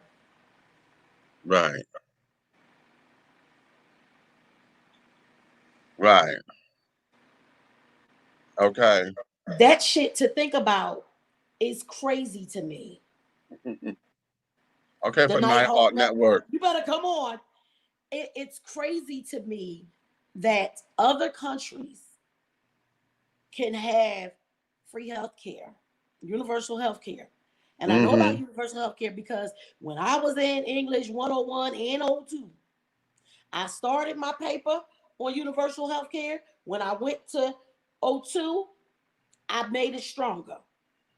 And I looked at all the different places who have universal health care. And at the time, we had more money than them. We might not have shit now, but we could afford it. Like we talk about, if they can afford bailouts, come on now. For health care. Y'all don't pay enough for our kids' education. These are the dumbest kids I ever seen in my motherfucking life. Oh. And it's not their fault. It's not their fault.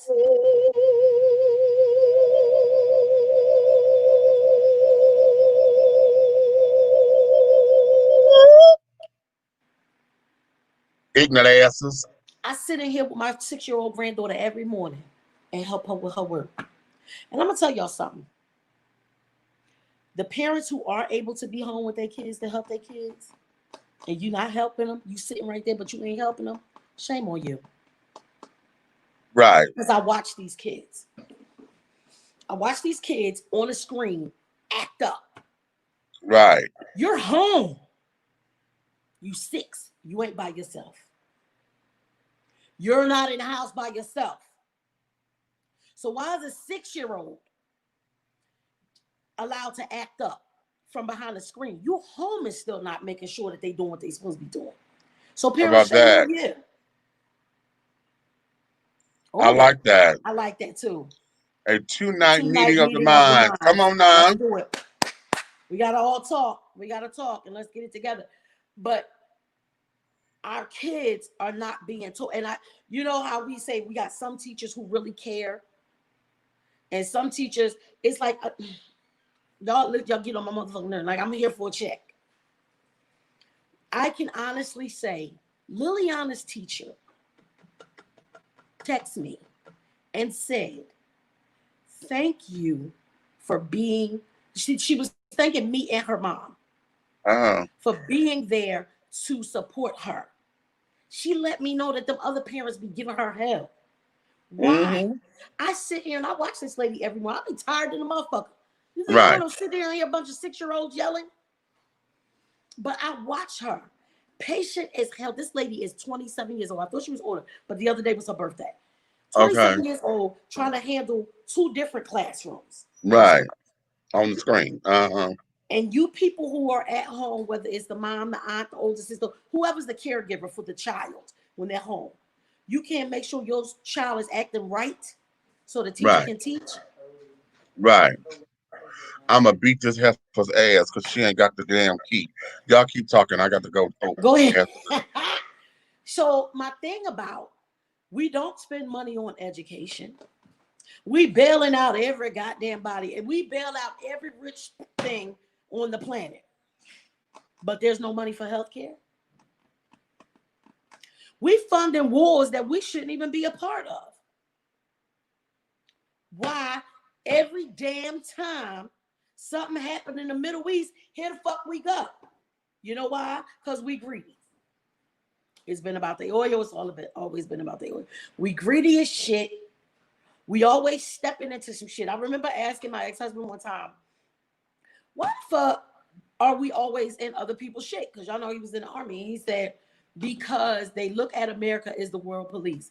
And my response was, well, if we the world police, who the fuck dialed 911? Because like the Muslim and Jewish countries have been fighting since the beginning of time. That's like 2 brothers. Mind your goddamn business and let them families handle that shit. Every time we turn it around, you sending our they sending our troops somewhere to fight some shit that do not really benefit us. Not us regular people anyway. If we can do all this, like I gotta pull up my paper because I had the exact amount of dollars that we spent from all the wars and just starting from Desert Storm on, from all the little shit that they sent after Desert Storm and all the little other operations, on how much we spent. And you tell me that the United States of America cannot have universal health care? That's some bullshit. And then you tell me, a 50-year-old mom, grandma, who's worked all her life and all kinds of stuff, I can't get any help once Georgia decides I'm no longer disabled, which I never looked at myself as being disabled to begin with. The thing is, sometimes I'm sick and sometimes I'm not. I could be not sick for a long, long time. I could be a little bit sick and still be able to push through it. Sometimes I'm down for weeks at a time. I can't control that. So even if you said I don't qualify to be quote unquote disabled, but if I tell you I'm not working and I'm a student and I can't get Medicaid either because I'm single, my kids are grown. Okay. And she said, don't get me started on that, Aunt Nikki. I did 3 deployments to the Middle East while in the Navy. We had to keep up the facade of going over there to protect democracy. Most of us knew what it was really about. Exactly. Leah, you know, when Ray come back on, y'all know. That's why I said, I asked Brian, I said, why are they always calling y'all for this bullshit? He said, because we're the world police. I said, well, somebody tell me who the fuck dialed 911. If we the world police, who dialed 911? Stop putting y'all nose in everybody else's shit. Our How shit about is that? fucked up. What we talk about the cup, Meech? We can't motherfucking give you something from an empty cup. Right. We got to be able to drink and fill up on what we need first. How about you that? fix this shit here before you claim you trying to help shit other places? Okay. But speaking about children acting up, just wanted to make sure that everyone is aware of behavioral disorders or disabilities that can cause this. Loving someone with autism has made me extra aware of this. Ooh. Well, Amy, yup. I'm well aware of that because I used to be a one-on-one and a wraparound in the classroom with kids who had mental disorders and autism and stuff like that. That's not what's going on in this class, because those kids in that goddamn class, they smart. They just the parents are not giving them the emotional support that they need. Right. That part, honey. When you are right there in the house, it's different when they in school and they might be acting up because mommy ain't around. But if mommy, grandma, auntie, big brother, big sister, somebody's there. Right. If you're home. You're 6. You're not home by yourself. And even if they were autistic, then that means you really should be giving them the emotional support that they need. Okay. And that's not happening, and I'm seeing it. And I feel like it's terrible. Okay. Because we're the only major country in the world who still profits. Capitalism is what rules us, honey. Exactly. Capitalism is what rules us. And the thing of this is that capitalism is not a bad thing. It's just that when you got the wrong people who looking at the wrong shit. Okay, everybody want to make money and make it honestly. Okay. But when your tactics come to where you're making money supersedes the poor, supersedes the people, supersedes anything else, and it's about any means necessary kind of thing, and then you create a system where it's the have versus the have-not, then no, capitalism is not the thing to be. And it's not, because it doesn't make sense. When we keep saying that, everybody's invited to the table. If you ain't got no seat at the table, then build your own table. Then there's a piece of pie for everybody. Everybody got, everybody's the American dream is open to any and everybody. No, it's not. No, it's not. Because if we all believe that, then we wouldn't be so mad at those who are on food stamps. Okay, we wouldn't get so mad at those who are on Medicaid. We wouldn't get so mad at senior citizens because they can't afford to do this, that, and the other. And they have to go on senior citizen high rises. We wouldn't get mad because we got nursing homes where we got to go up in there and check this bitch because she got a job, but she mistreating these folks. Exactly. You ain't watching them. You ain't turning them. You ain't feeding them. You ain't cleaning them. And that's your damn job. Exactly. Because you got too many people trying to get a check instead of doing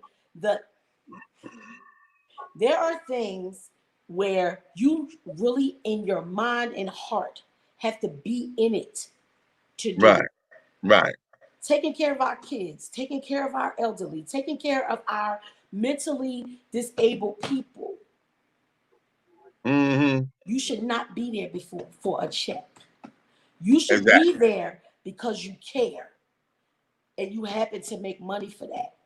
Because if you don't care about those people, why are you there? Exactly. I had a young girl say, I'm not going to tell you who it was, but it was a young girl who said, yeah, because I had got fired. She was a nursing assistant. I got fired because the LPN told me to go clean that lady. And I was like, I ain't cleaning nobody's ass. Well, bitch, you was a nursing assistant. You only went to school for 6 months. That's your motherfucking job. That's your motherfucking and if job. That's not the job that you want to do, then you keep studying and go up. Be that LPN, be that RN, be that nurse practitioner. If you stop at a NA and you ain't happy because all you do is wipe clean ass, the same way they let you go on that program to be a nursing assistant in 6 months, they'll let your ass go to the community college too. Right. You can't do that kind of stuff just for a check. You have people's lives in your hands.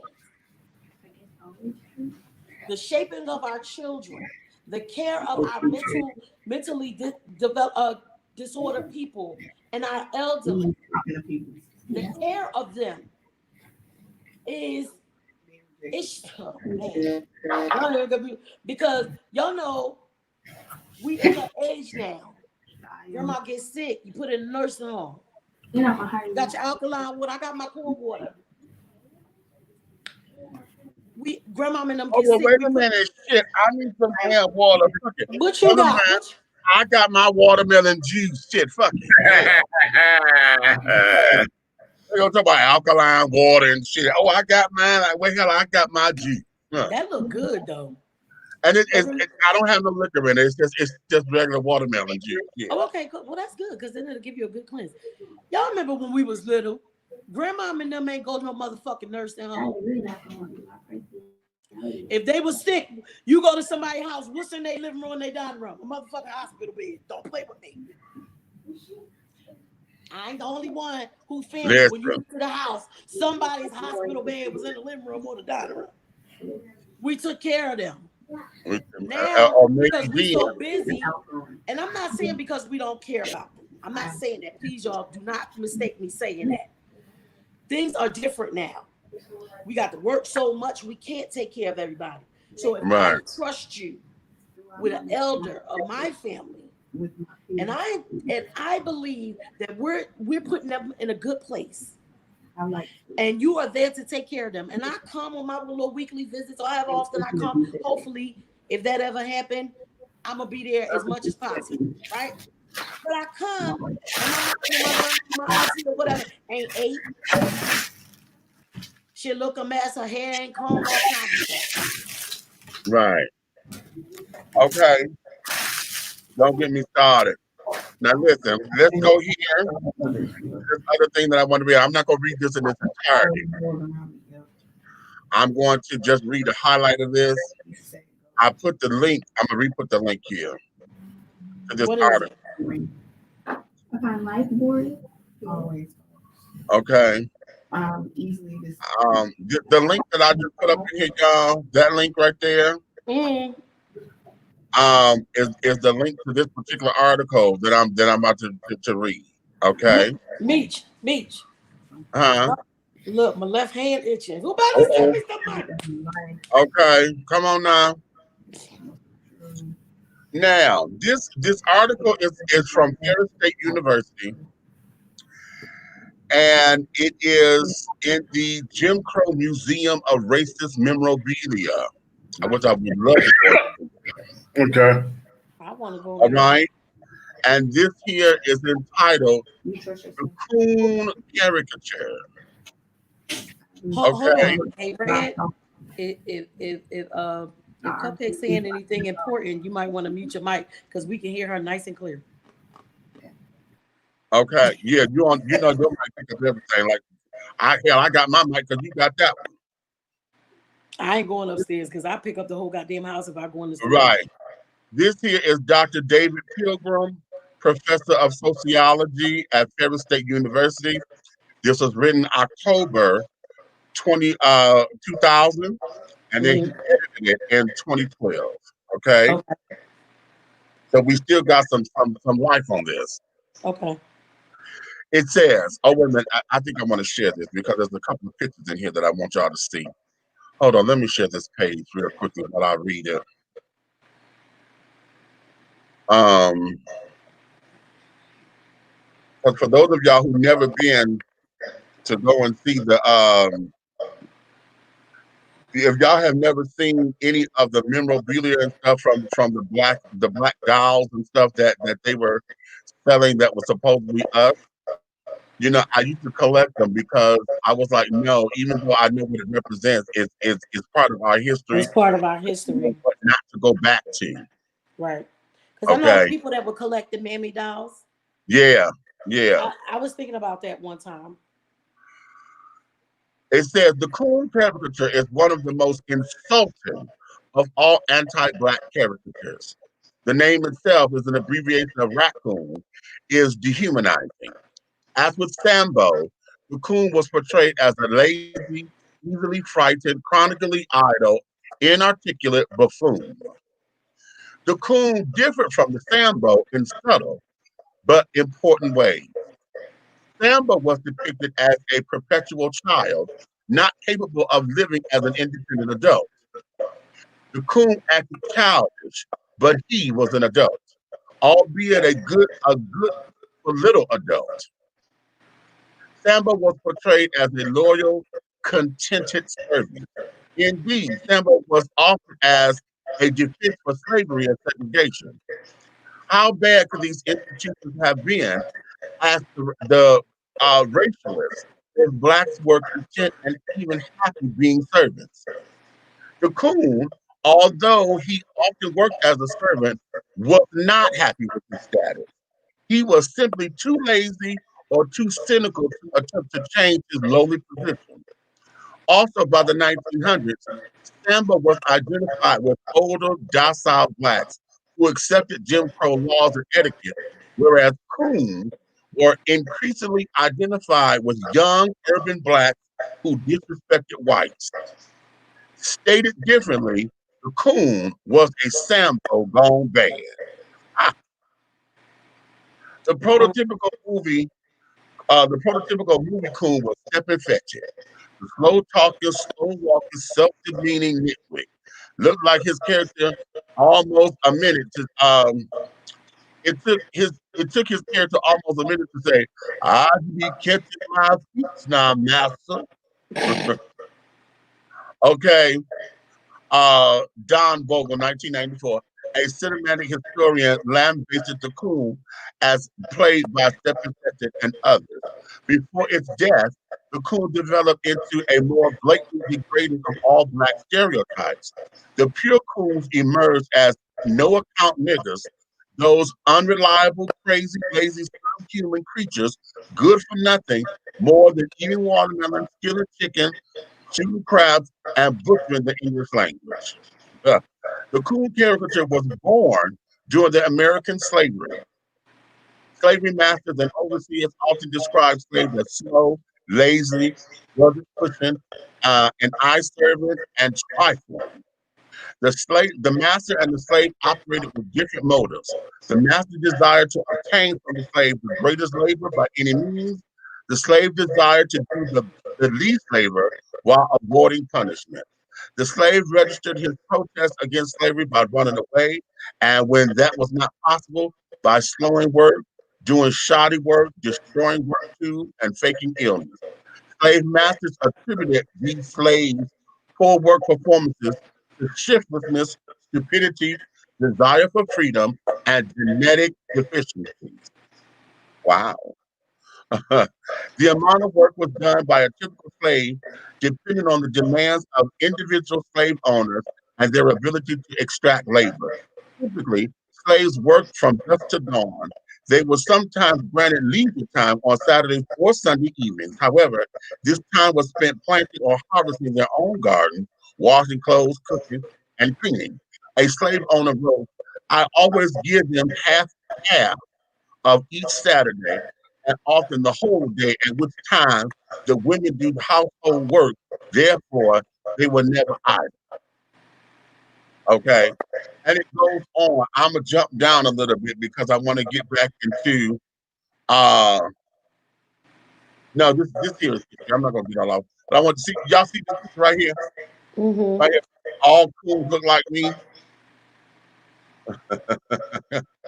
Okay, by Ernest Holmes. Okay. All this kind of stuff here. Okay, this here, this is an extensive paper. Okay, and it goes through and talk about step infection and carrying on and this, that, and the other. But some of the memorabilia and the stuff here is absolutely that way. And this takes us back to our original point for the night. When I was asking about why is it that we get into this cancel culture and why is it that we get into with the rappers and carrying on saying that they either supported Trump or were for his policies and not against tax brackets, tax raises, and all that.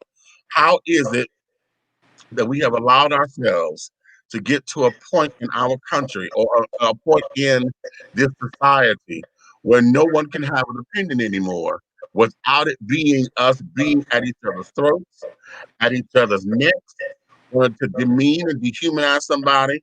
We want to fight and fuss and physically harm somebody because they support someone. How is it that we have been able to get here and not have any repercussions behind it and still want to call those who disagree with us coons and Uncle Toms and Sambos and all that when it comes down to it?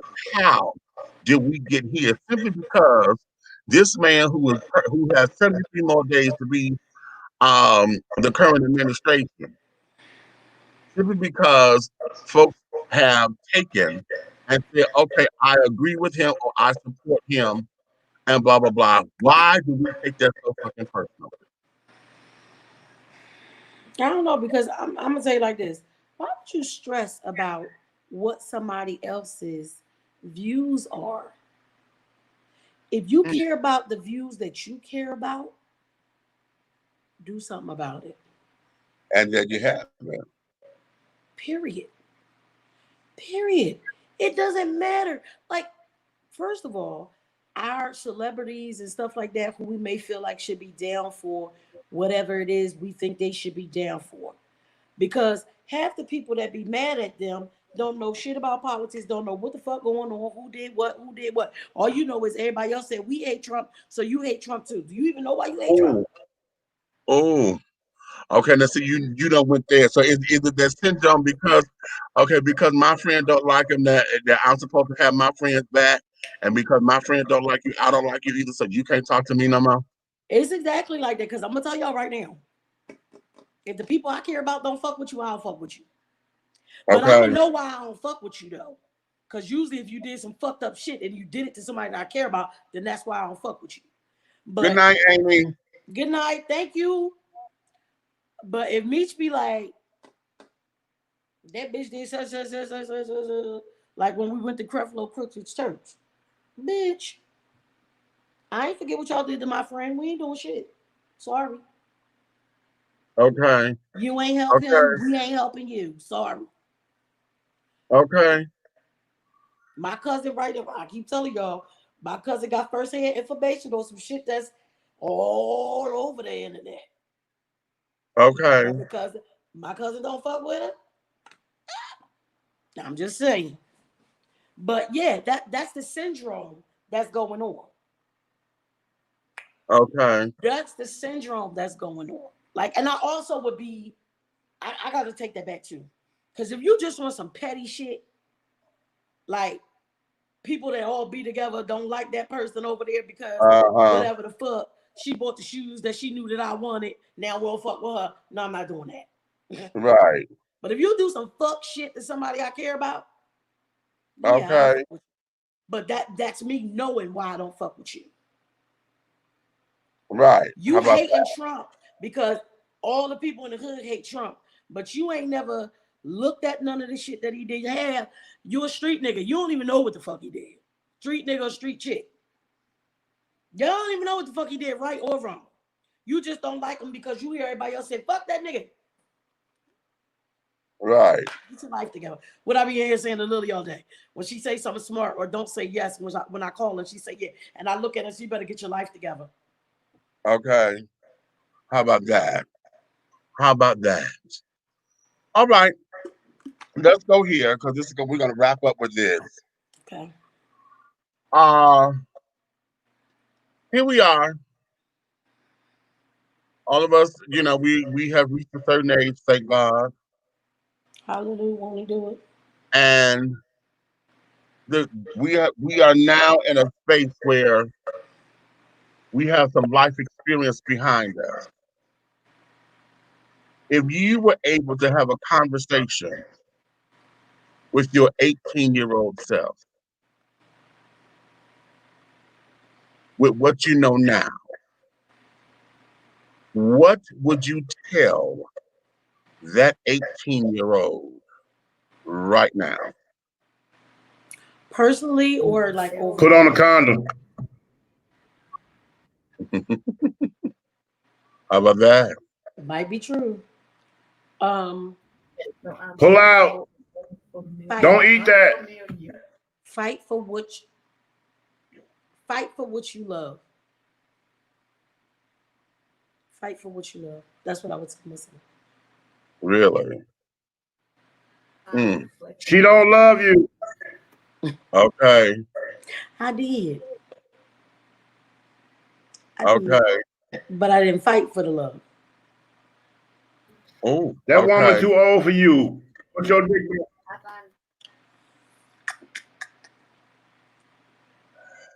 And that means I had to take myself back to 1988.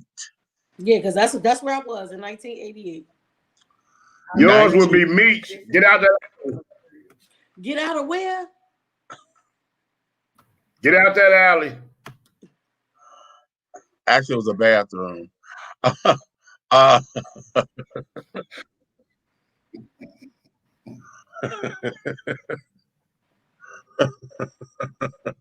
I hate you. okay. You my motherfucking nerves. And then you feed into the bullshit, so that make it even worse. Hey, you are amongst greatness. Meech is the creator of the glory hole. I didn't create it, honey, but I've learned how to work it, honey. I didn't create it, honey. I found out about it when I was 14. But when I found out about it, honey, ooh, glory, glory, glory. Glory. In my Esther voice, honey, my Aunt Esther voice. Okay. Let's see, back in 1988, I was a college student. Oh my God, yes, I was. That was Wayne State University. Hey, was that before or after you had some pussy? Oh, way after. Way after. Okay. By the time I was 18, I have been out because I came out. I had finally come out when I was 16, but I have been doing bookstores since I was 14. So that's so cute. I need to tell the girls. You know, they came out to me when they were 16 and 17. Yeah.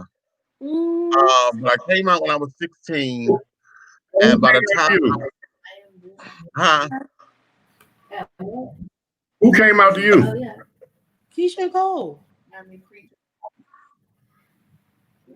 Cole gay? I can't go to hell. I thought she was just a cool ass nigga.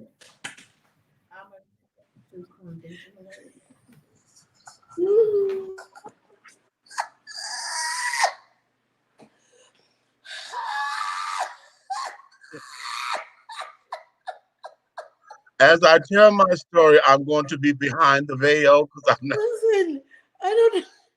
She ain't even here. I'm going to be behind this veil because Love Veil is acting up. Ariel, okay. Go here.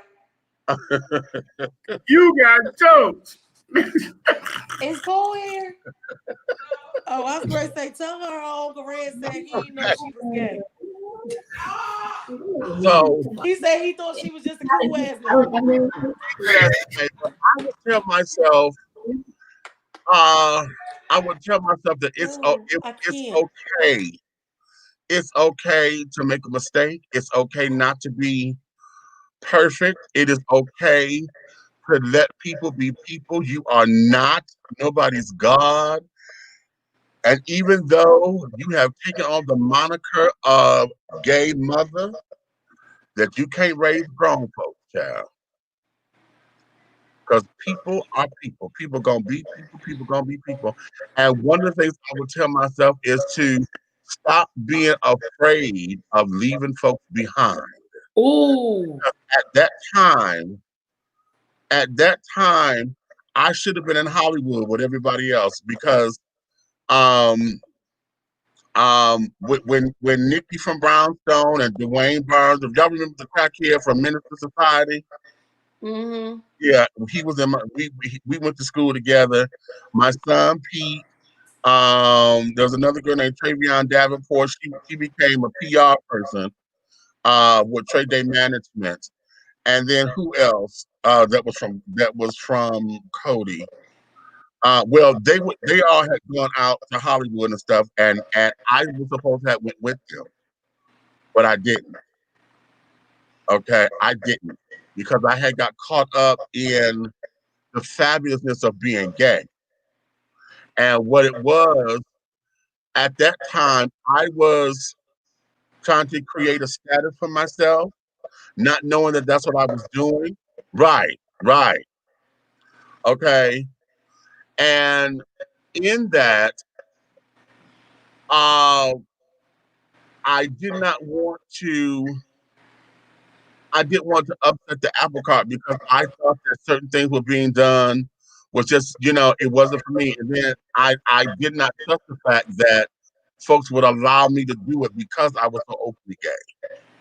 We were still at that time where me being openly gay was a hindrance. And there was what I thought was toned down wasn't toned down enough.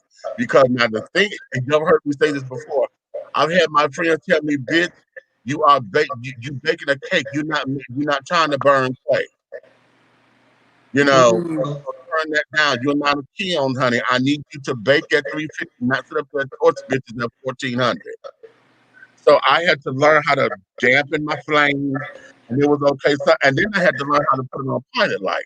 It was forever lit, but I just had to let it be what it was, and not have to be so over the top. But it was difficult because I'm an over the top personality anyway. You know, my naturalness is over the top, and a lot of folks can't take it. So just imagine me as an exaggerated version of myself. Put that in your head. Man, as you say that, I forgot all about that part. He said right over there striking poses. um, yeah, that part too. Don't be scared. I mean, fight for it and still go after what you want. Hmm. Because, like you said, I got so wrapped up in being like trying to be the best mom and wife that I could be Right. that the singing and everything was more of a hobby.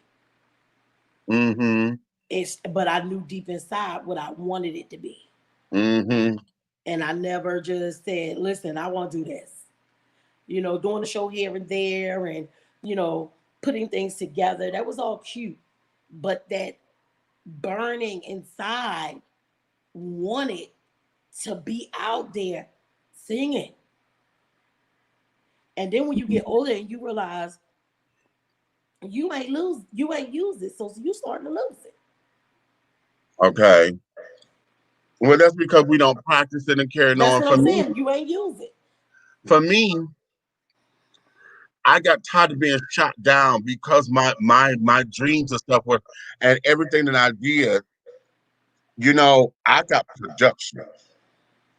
Okay, we will put a show together. I swear to you, honey. When y'all see me direct, what I want to do is one thing: not having the resources to do it, always having to double back down on it, not having folks to believe in it because every time I said I want to do something, That part. it Say was that always again. somebody Wait, wait, shooting wait. Stop. down. Say stop me. Say it again. You Not know, having people to believe in it. and I would give folks to say, well, you don't need nobody to believe in you. You believe in yourself and make it happen. And I'm like, no, listen, everything has help. I'm going places and saying, listen, I need you to help me do this. But then it takes money to make money. So if I don't have any coin to pay you for it, and you say I come on board, then you half-ass me because you ain't getting paid, or I got to micromanage you. Then Right. what am I doing? I don't need you here as dead weight. And then either the project gets scrapped or I end up having a half-ass product out there just for the sake of saying I got product. Or we did the show and it was bullshit. Right. And it's like and I got tired of that. This is where what I call guerrilla theater because I specialize in guerrilla theater. Add water and stir, bitch. We can get something Right. on the fly. We could put it together and make it good if Okay. you have the people who believe in it. Right.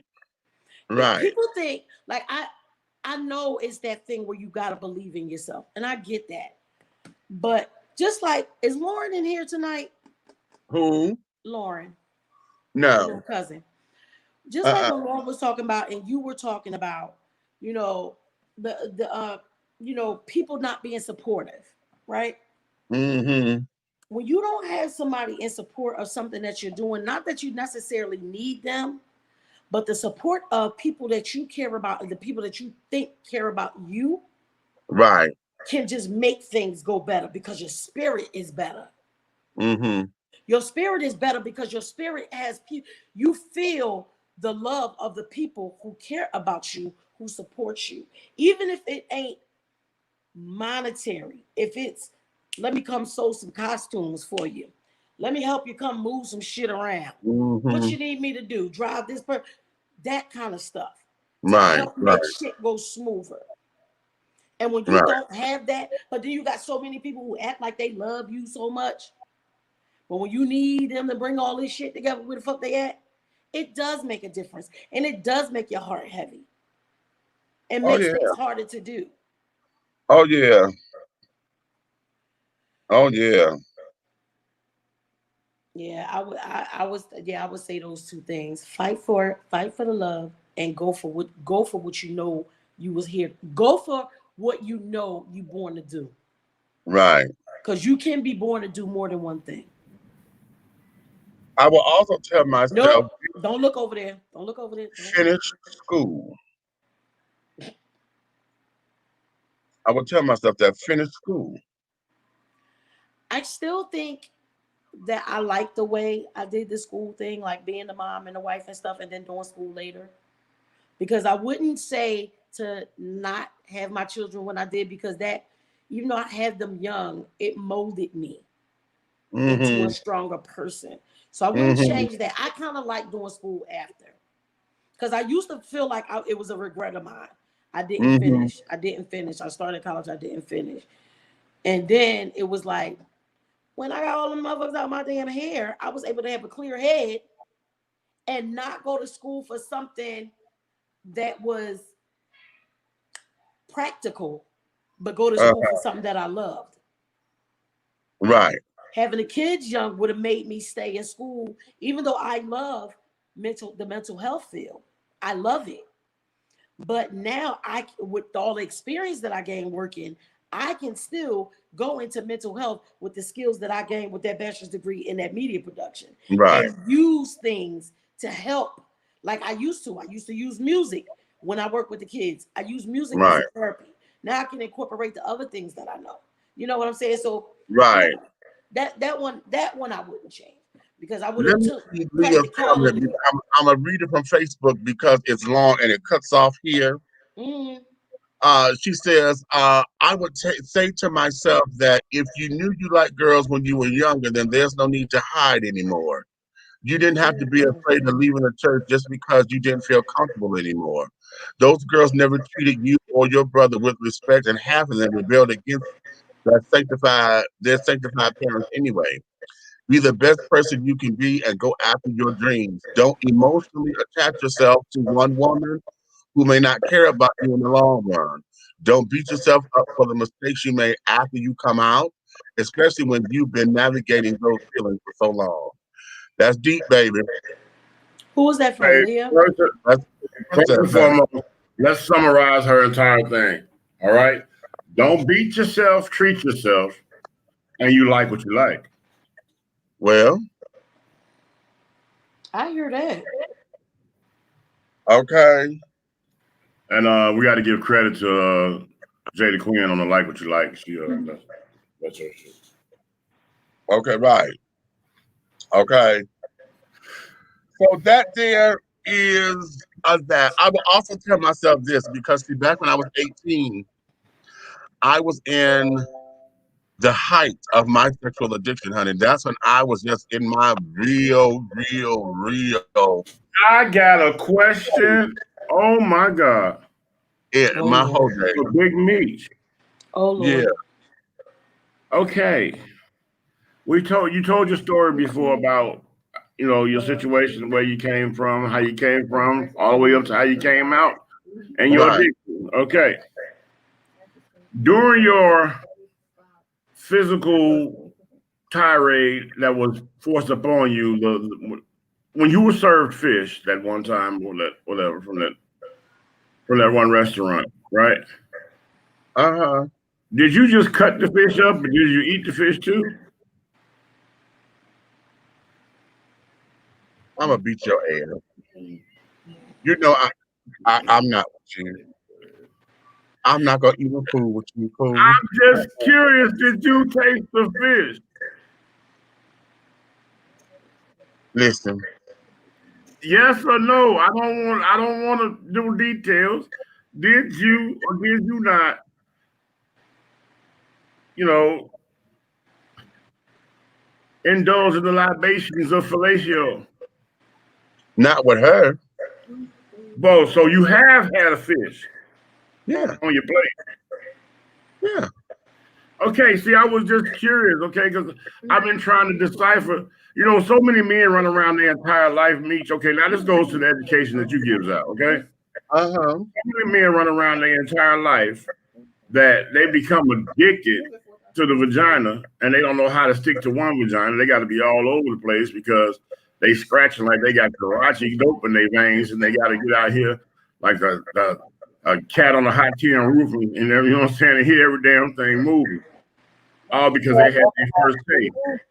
Oh, quick before we go. Did y'all see this?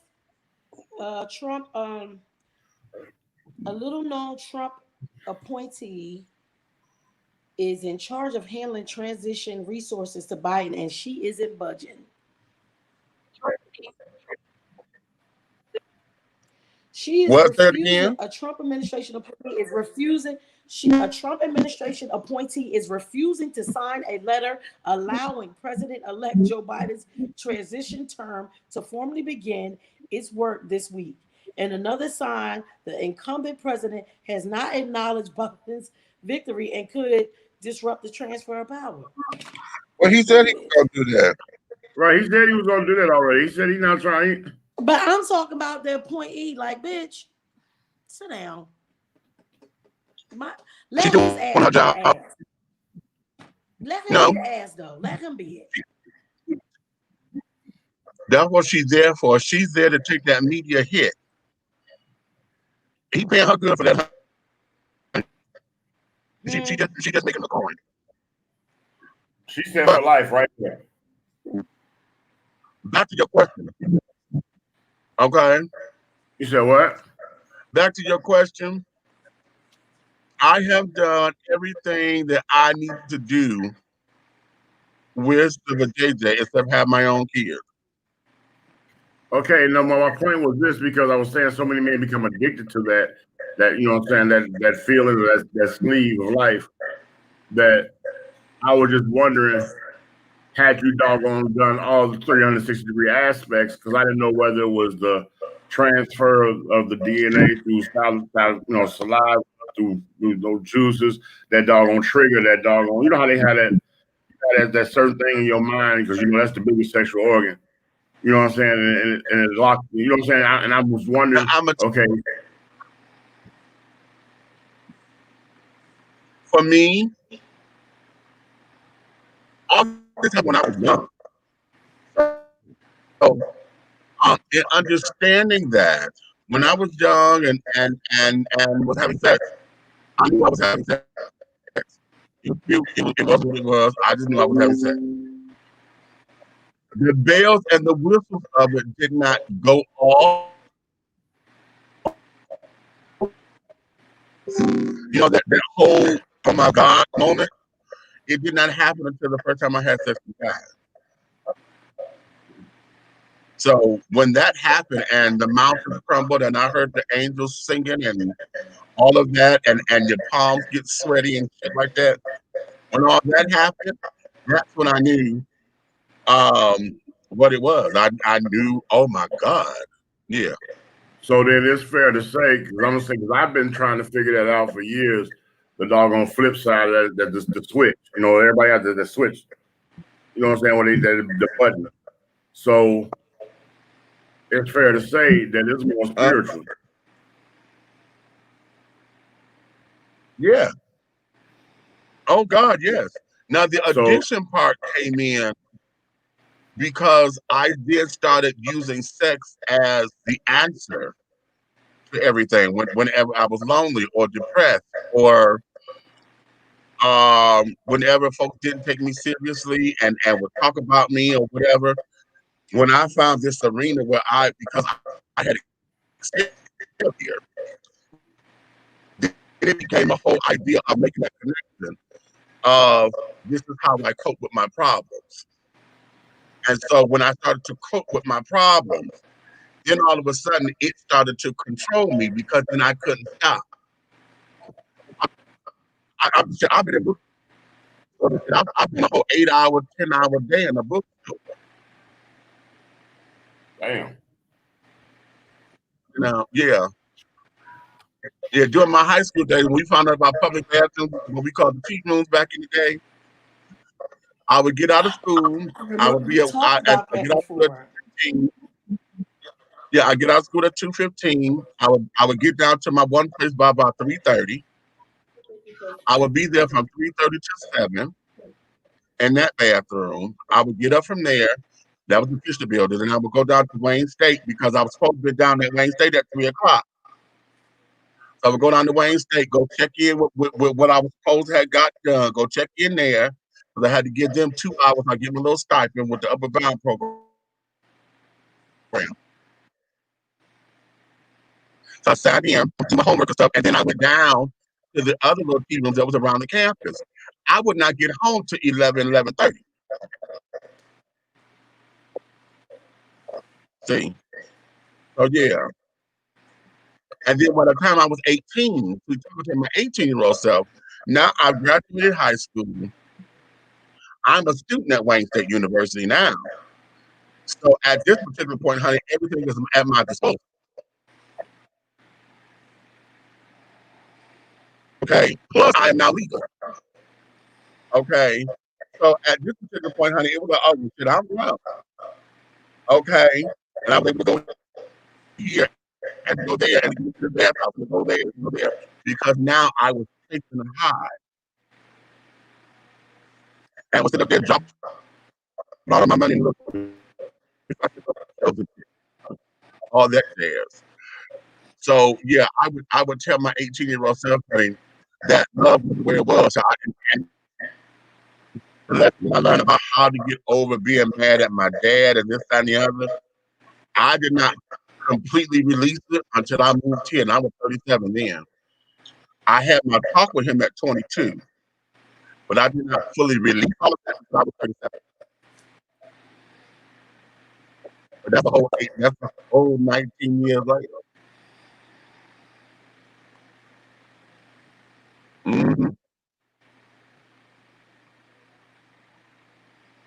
Your mic is muted. I was saying thank you. Sometimes people have unanswered questions in their life, and having a doggone preconceived notion or your own opinion, and your opinion can be totally off track. It's better to ask questions. We don't know everything. That's what we talk. That's what we Right. talk about all the time. Yeah. We are bug. It's in the system. It ain't. It's just. Yeah. It's the system. Is it all of us? Okay. Because Yeah. like when I hear it from, I only hear it from you, Meech. Like I don't hear it from Red. Right. At It only first, becoming a at first bill. Red was a delay. Say something, Red. Let me see. What? See, right now he's not a delay. He was a delay before, but A he's delay not. before. So I Yeah. don't. It's the system. Well, It's the system. they might be jealous of us too because we have a So, yeah, common so thing.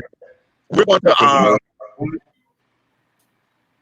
Wait, can I read it? Can I read a Right. thing from your Instagram page, Meech? This is from Meech's Yeah. Instagram page, Okay. 13 hours ago. Can we all just take a minute to appreciate the fact that Betsy DeVoe is also fired? Amen. Just saying. Felt like Say it that again because it got choppy. Can we all just take a minute to appreciate the fact that Betsy DeVoe is also fired? Did the people in the back hear me? The bitch is fired too. Right. Church say amen. Right. I just felt like that needed to be Amen. said. Hey, woman. You did. How was it? With hot sauce, child. Ooh. Okay. With Get hot your sauce. friend. Okay. Bye, bitch. Yes. Now listen. On a somber note, on a real somber note, I don't know if y'all have, I'm sure y'all have heard it by now. Mr. Gregory Alexander Trebek, we know him as Alex Trebek from Jeopardy, has made transition earlier. No. I thought he was gonna get better. Yeah. He was better at first, and then Oh, honey. man. You know what? Well, you know what? At this particular point, he's his best now because he done put up a damn good fight. He fought with. hard. He Wow. kept his glamour. He kept his stamina, honey. He never looked like what he was going through. You understand? He fought a damn And good he fight, fought. and he still went to fucking work. How about that? Okay. Same like Chadwick Boseman. We didn't know Oh, I see Chadwick it was now going to on what my he. feed. Uh-huh. So, you know, you, we I put something up on my Facebook page honoring him. And one of the things that I am grateful for is that he ushered in upper intelligence. Watching Jeopardy, honey, he made us want to do better. He made us want to play Trivia Pursuit and carrying on so that you can, have useless information, child. I mean, hell, they did a whole movie about that. White man came down and Rosie Perez's character was studying to go on Jeopardy to win. Okay. So, uh, yeah, that there was just a wonderful, wonderful program. And when he has different culture, being that he was born in Canada and came over here to start a life, uh, that Jeopardy will never be the same ever, ever. It's not. I don't know. Okay. That's one of them ones. As a Y'all matter of gonna fact, have to wait at least like 10, 15 years before y'all try to bring that back. yes, That cannot be something that y'all try to do. Y'all can't do that. and we're gonna call it that. Okay. Okay. Well, my thing about to What's die funny, honey, has anyway. taken We out almost some done. people. For those of y'all who didn't know Sean, Who didn't know what? I couldn't hear you. yeah, y'all remember Sean Connery? Because we didn't address Sean Connery, 007. He just Yeah, we passed. talked about that because listen, And you know how we things, always talk about what your this crush might be, your old head crush, your young boy. He was always my old head white man crush. If I would ever had a white man, he was a fine ass man. okay, come on He was now. fine as hell. Listen, honey, Him and Kenny Rogers, ain't that baby. Grandma Trump, honey? Him and Kenny Rogers. Okay, I'm just saying. yeah. So, sir, Sean Connery, because he was knighted. So, that there is that. So, honey, here we're coming close to the end of a year, honey. That baby, we said perfect vision, and we got just that. Because if your ass Okay, don't see we what got the to see some fuck shit been that we going could. on around these places down in these That's right. streets of That's America, right. then bitch, you blind. That's right. That's right. So, oh wait a minute, that's big. That's huge, honey. That's huge. Okay, exactly. Okay, Goldfinger. I Sean love Connery Sean Connery. I ever wanted to be. How about that? Okay. That was a sexy ass white man. I And swear of to course, God. Rance. Yeah, we know about Rance, honey. Okay. Uh, uh, yeah, we know about her. Okay. And she done went on to glory at 71, child. I used to date somebody who looked like him. Yeah, which was interesting. But okay. So on that note, everybody, we're gonna let that be your homework assignment for tonight. Right now, if you had a conversation with your 18-year-old self, honey, write it down. If you want to send it in, you can. I'll read it on the air and things of that nature. But let's talk about that. And then as we move along and carry on, I got to go back to the donut factory tomorrow and things of that nature. I called off Tuesday and Wednesday so we get some things done. The car broke down on me Wednesday. So that there was that. So we got to go make a call. Who's on tomorrow that we need to let the people know to watch? Helena's on Helena, tomorrow, right? Helena is going to be on tomorrow. Helena, what time, baby? With Hey Bitches. Okay, I'm dancing in 2021. Okay. Okay, Hey Bitches with Helena Hologram is going to be on tomorrow at, I believe it's 9 o'clock on Facebook Live. So make sure that that out. We have Eric Butler. I was going to say, yeah, Wiz, He get will off get my off lawn. my lawn. Okay. And things, y'all put your information up in here so that people can follow you because we're about sharing the wealth here. Because y'all good people, y'all got some wonderful information and carrying on to where we could do this. I'm on Tuesdays and Thursdays this week. Okay. Okay. You Get it guys, on. Okay. I'll Coming be on in at Philly 9 from o'clock. I'll be in Philly from Thursday, probably to either Saturday or Sunday. So,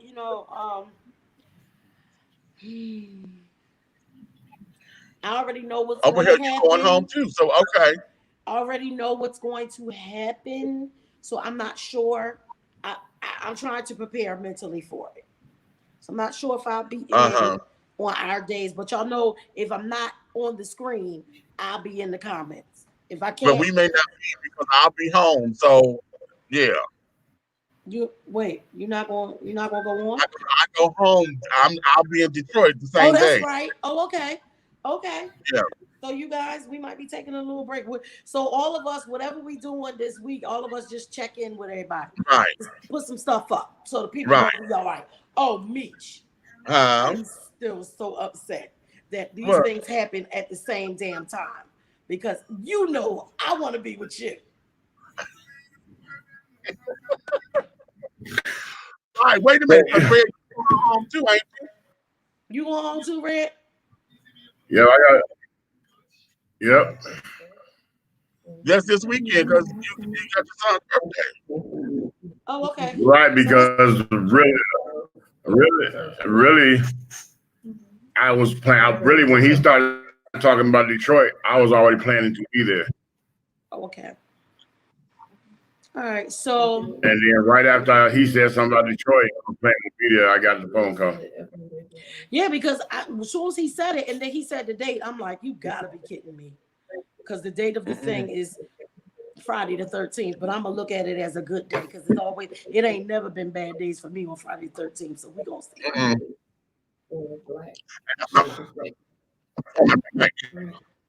Okay, so you guys will all check in from the hometowns and see what's going on because all of our hometowns were influential in this historic voter thing, and Yeah, right. and so we need to go home and check in.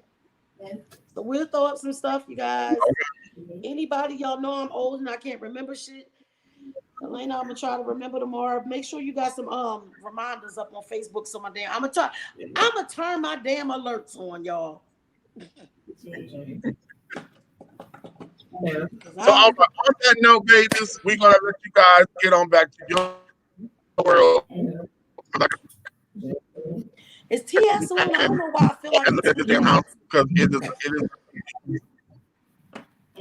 Listen, where's TS at? Where's okay. Maggie at? I just Wait a feel like minute. a titty Oh, baby. bitch, I can rock with you, girl. Listen, Oh, I I can rock with can't you. twerk, but I can do this. Ain't that a shame? As big as my ass is, I can't twerk. That's a waste of an ass. God probably upstairs like, bitch, I gave you that big old dunk and you can't twerk. No, it's the gravity. You're too close to the floor. Are you talking? Is that a short joke?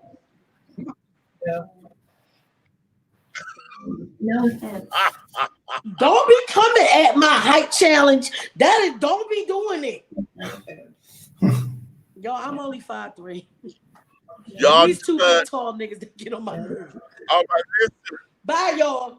Honey, Hey, all of the purpose, darling. why is your black in 3D? They say I'm black by popular demand, honey.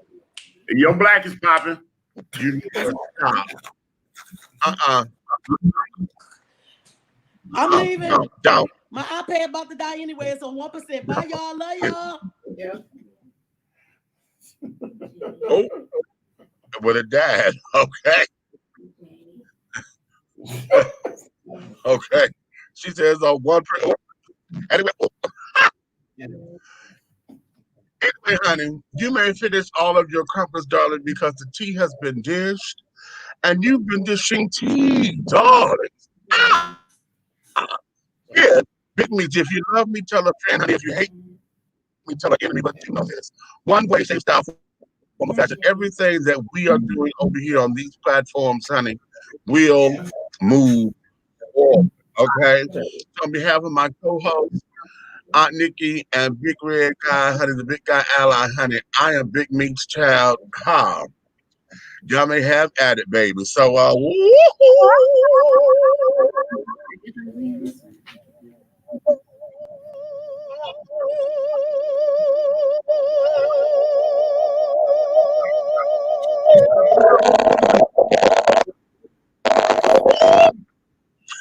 and scene.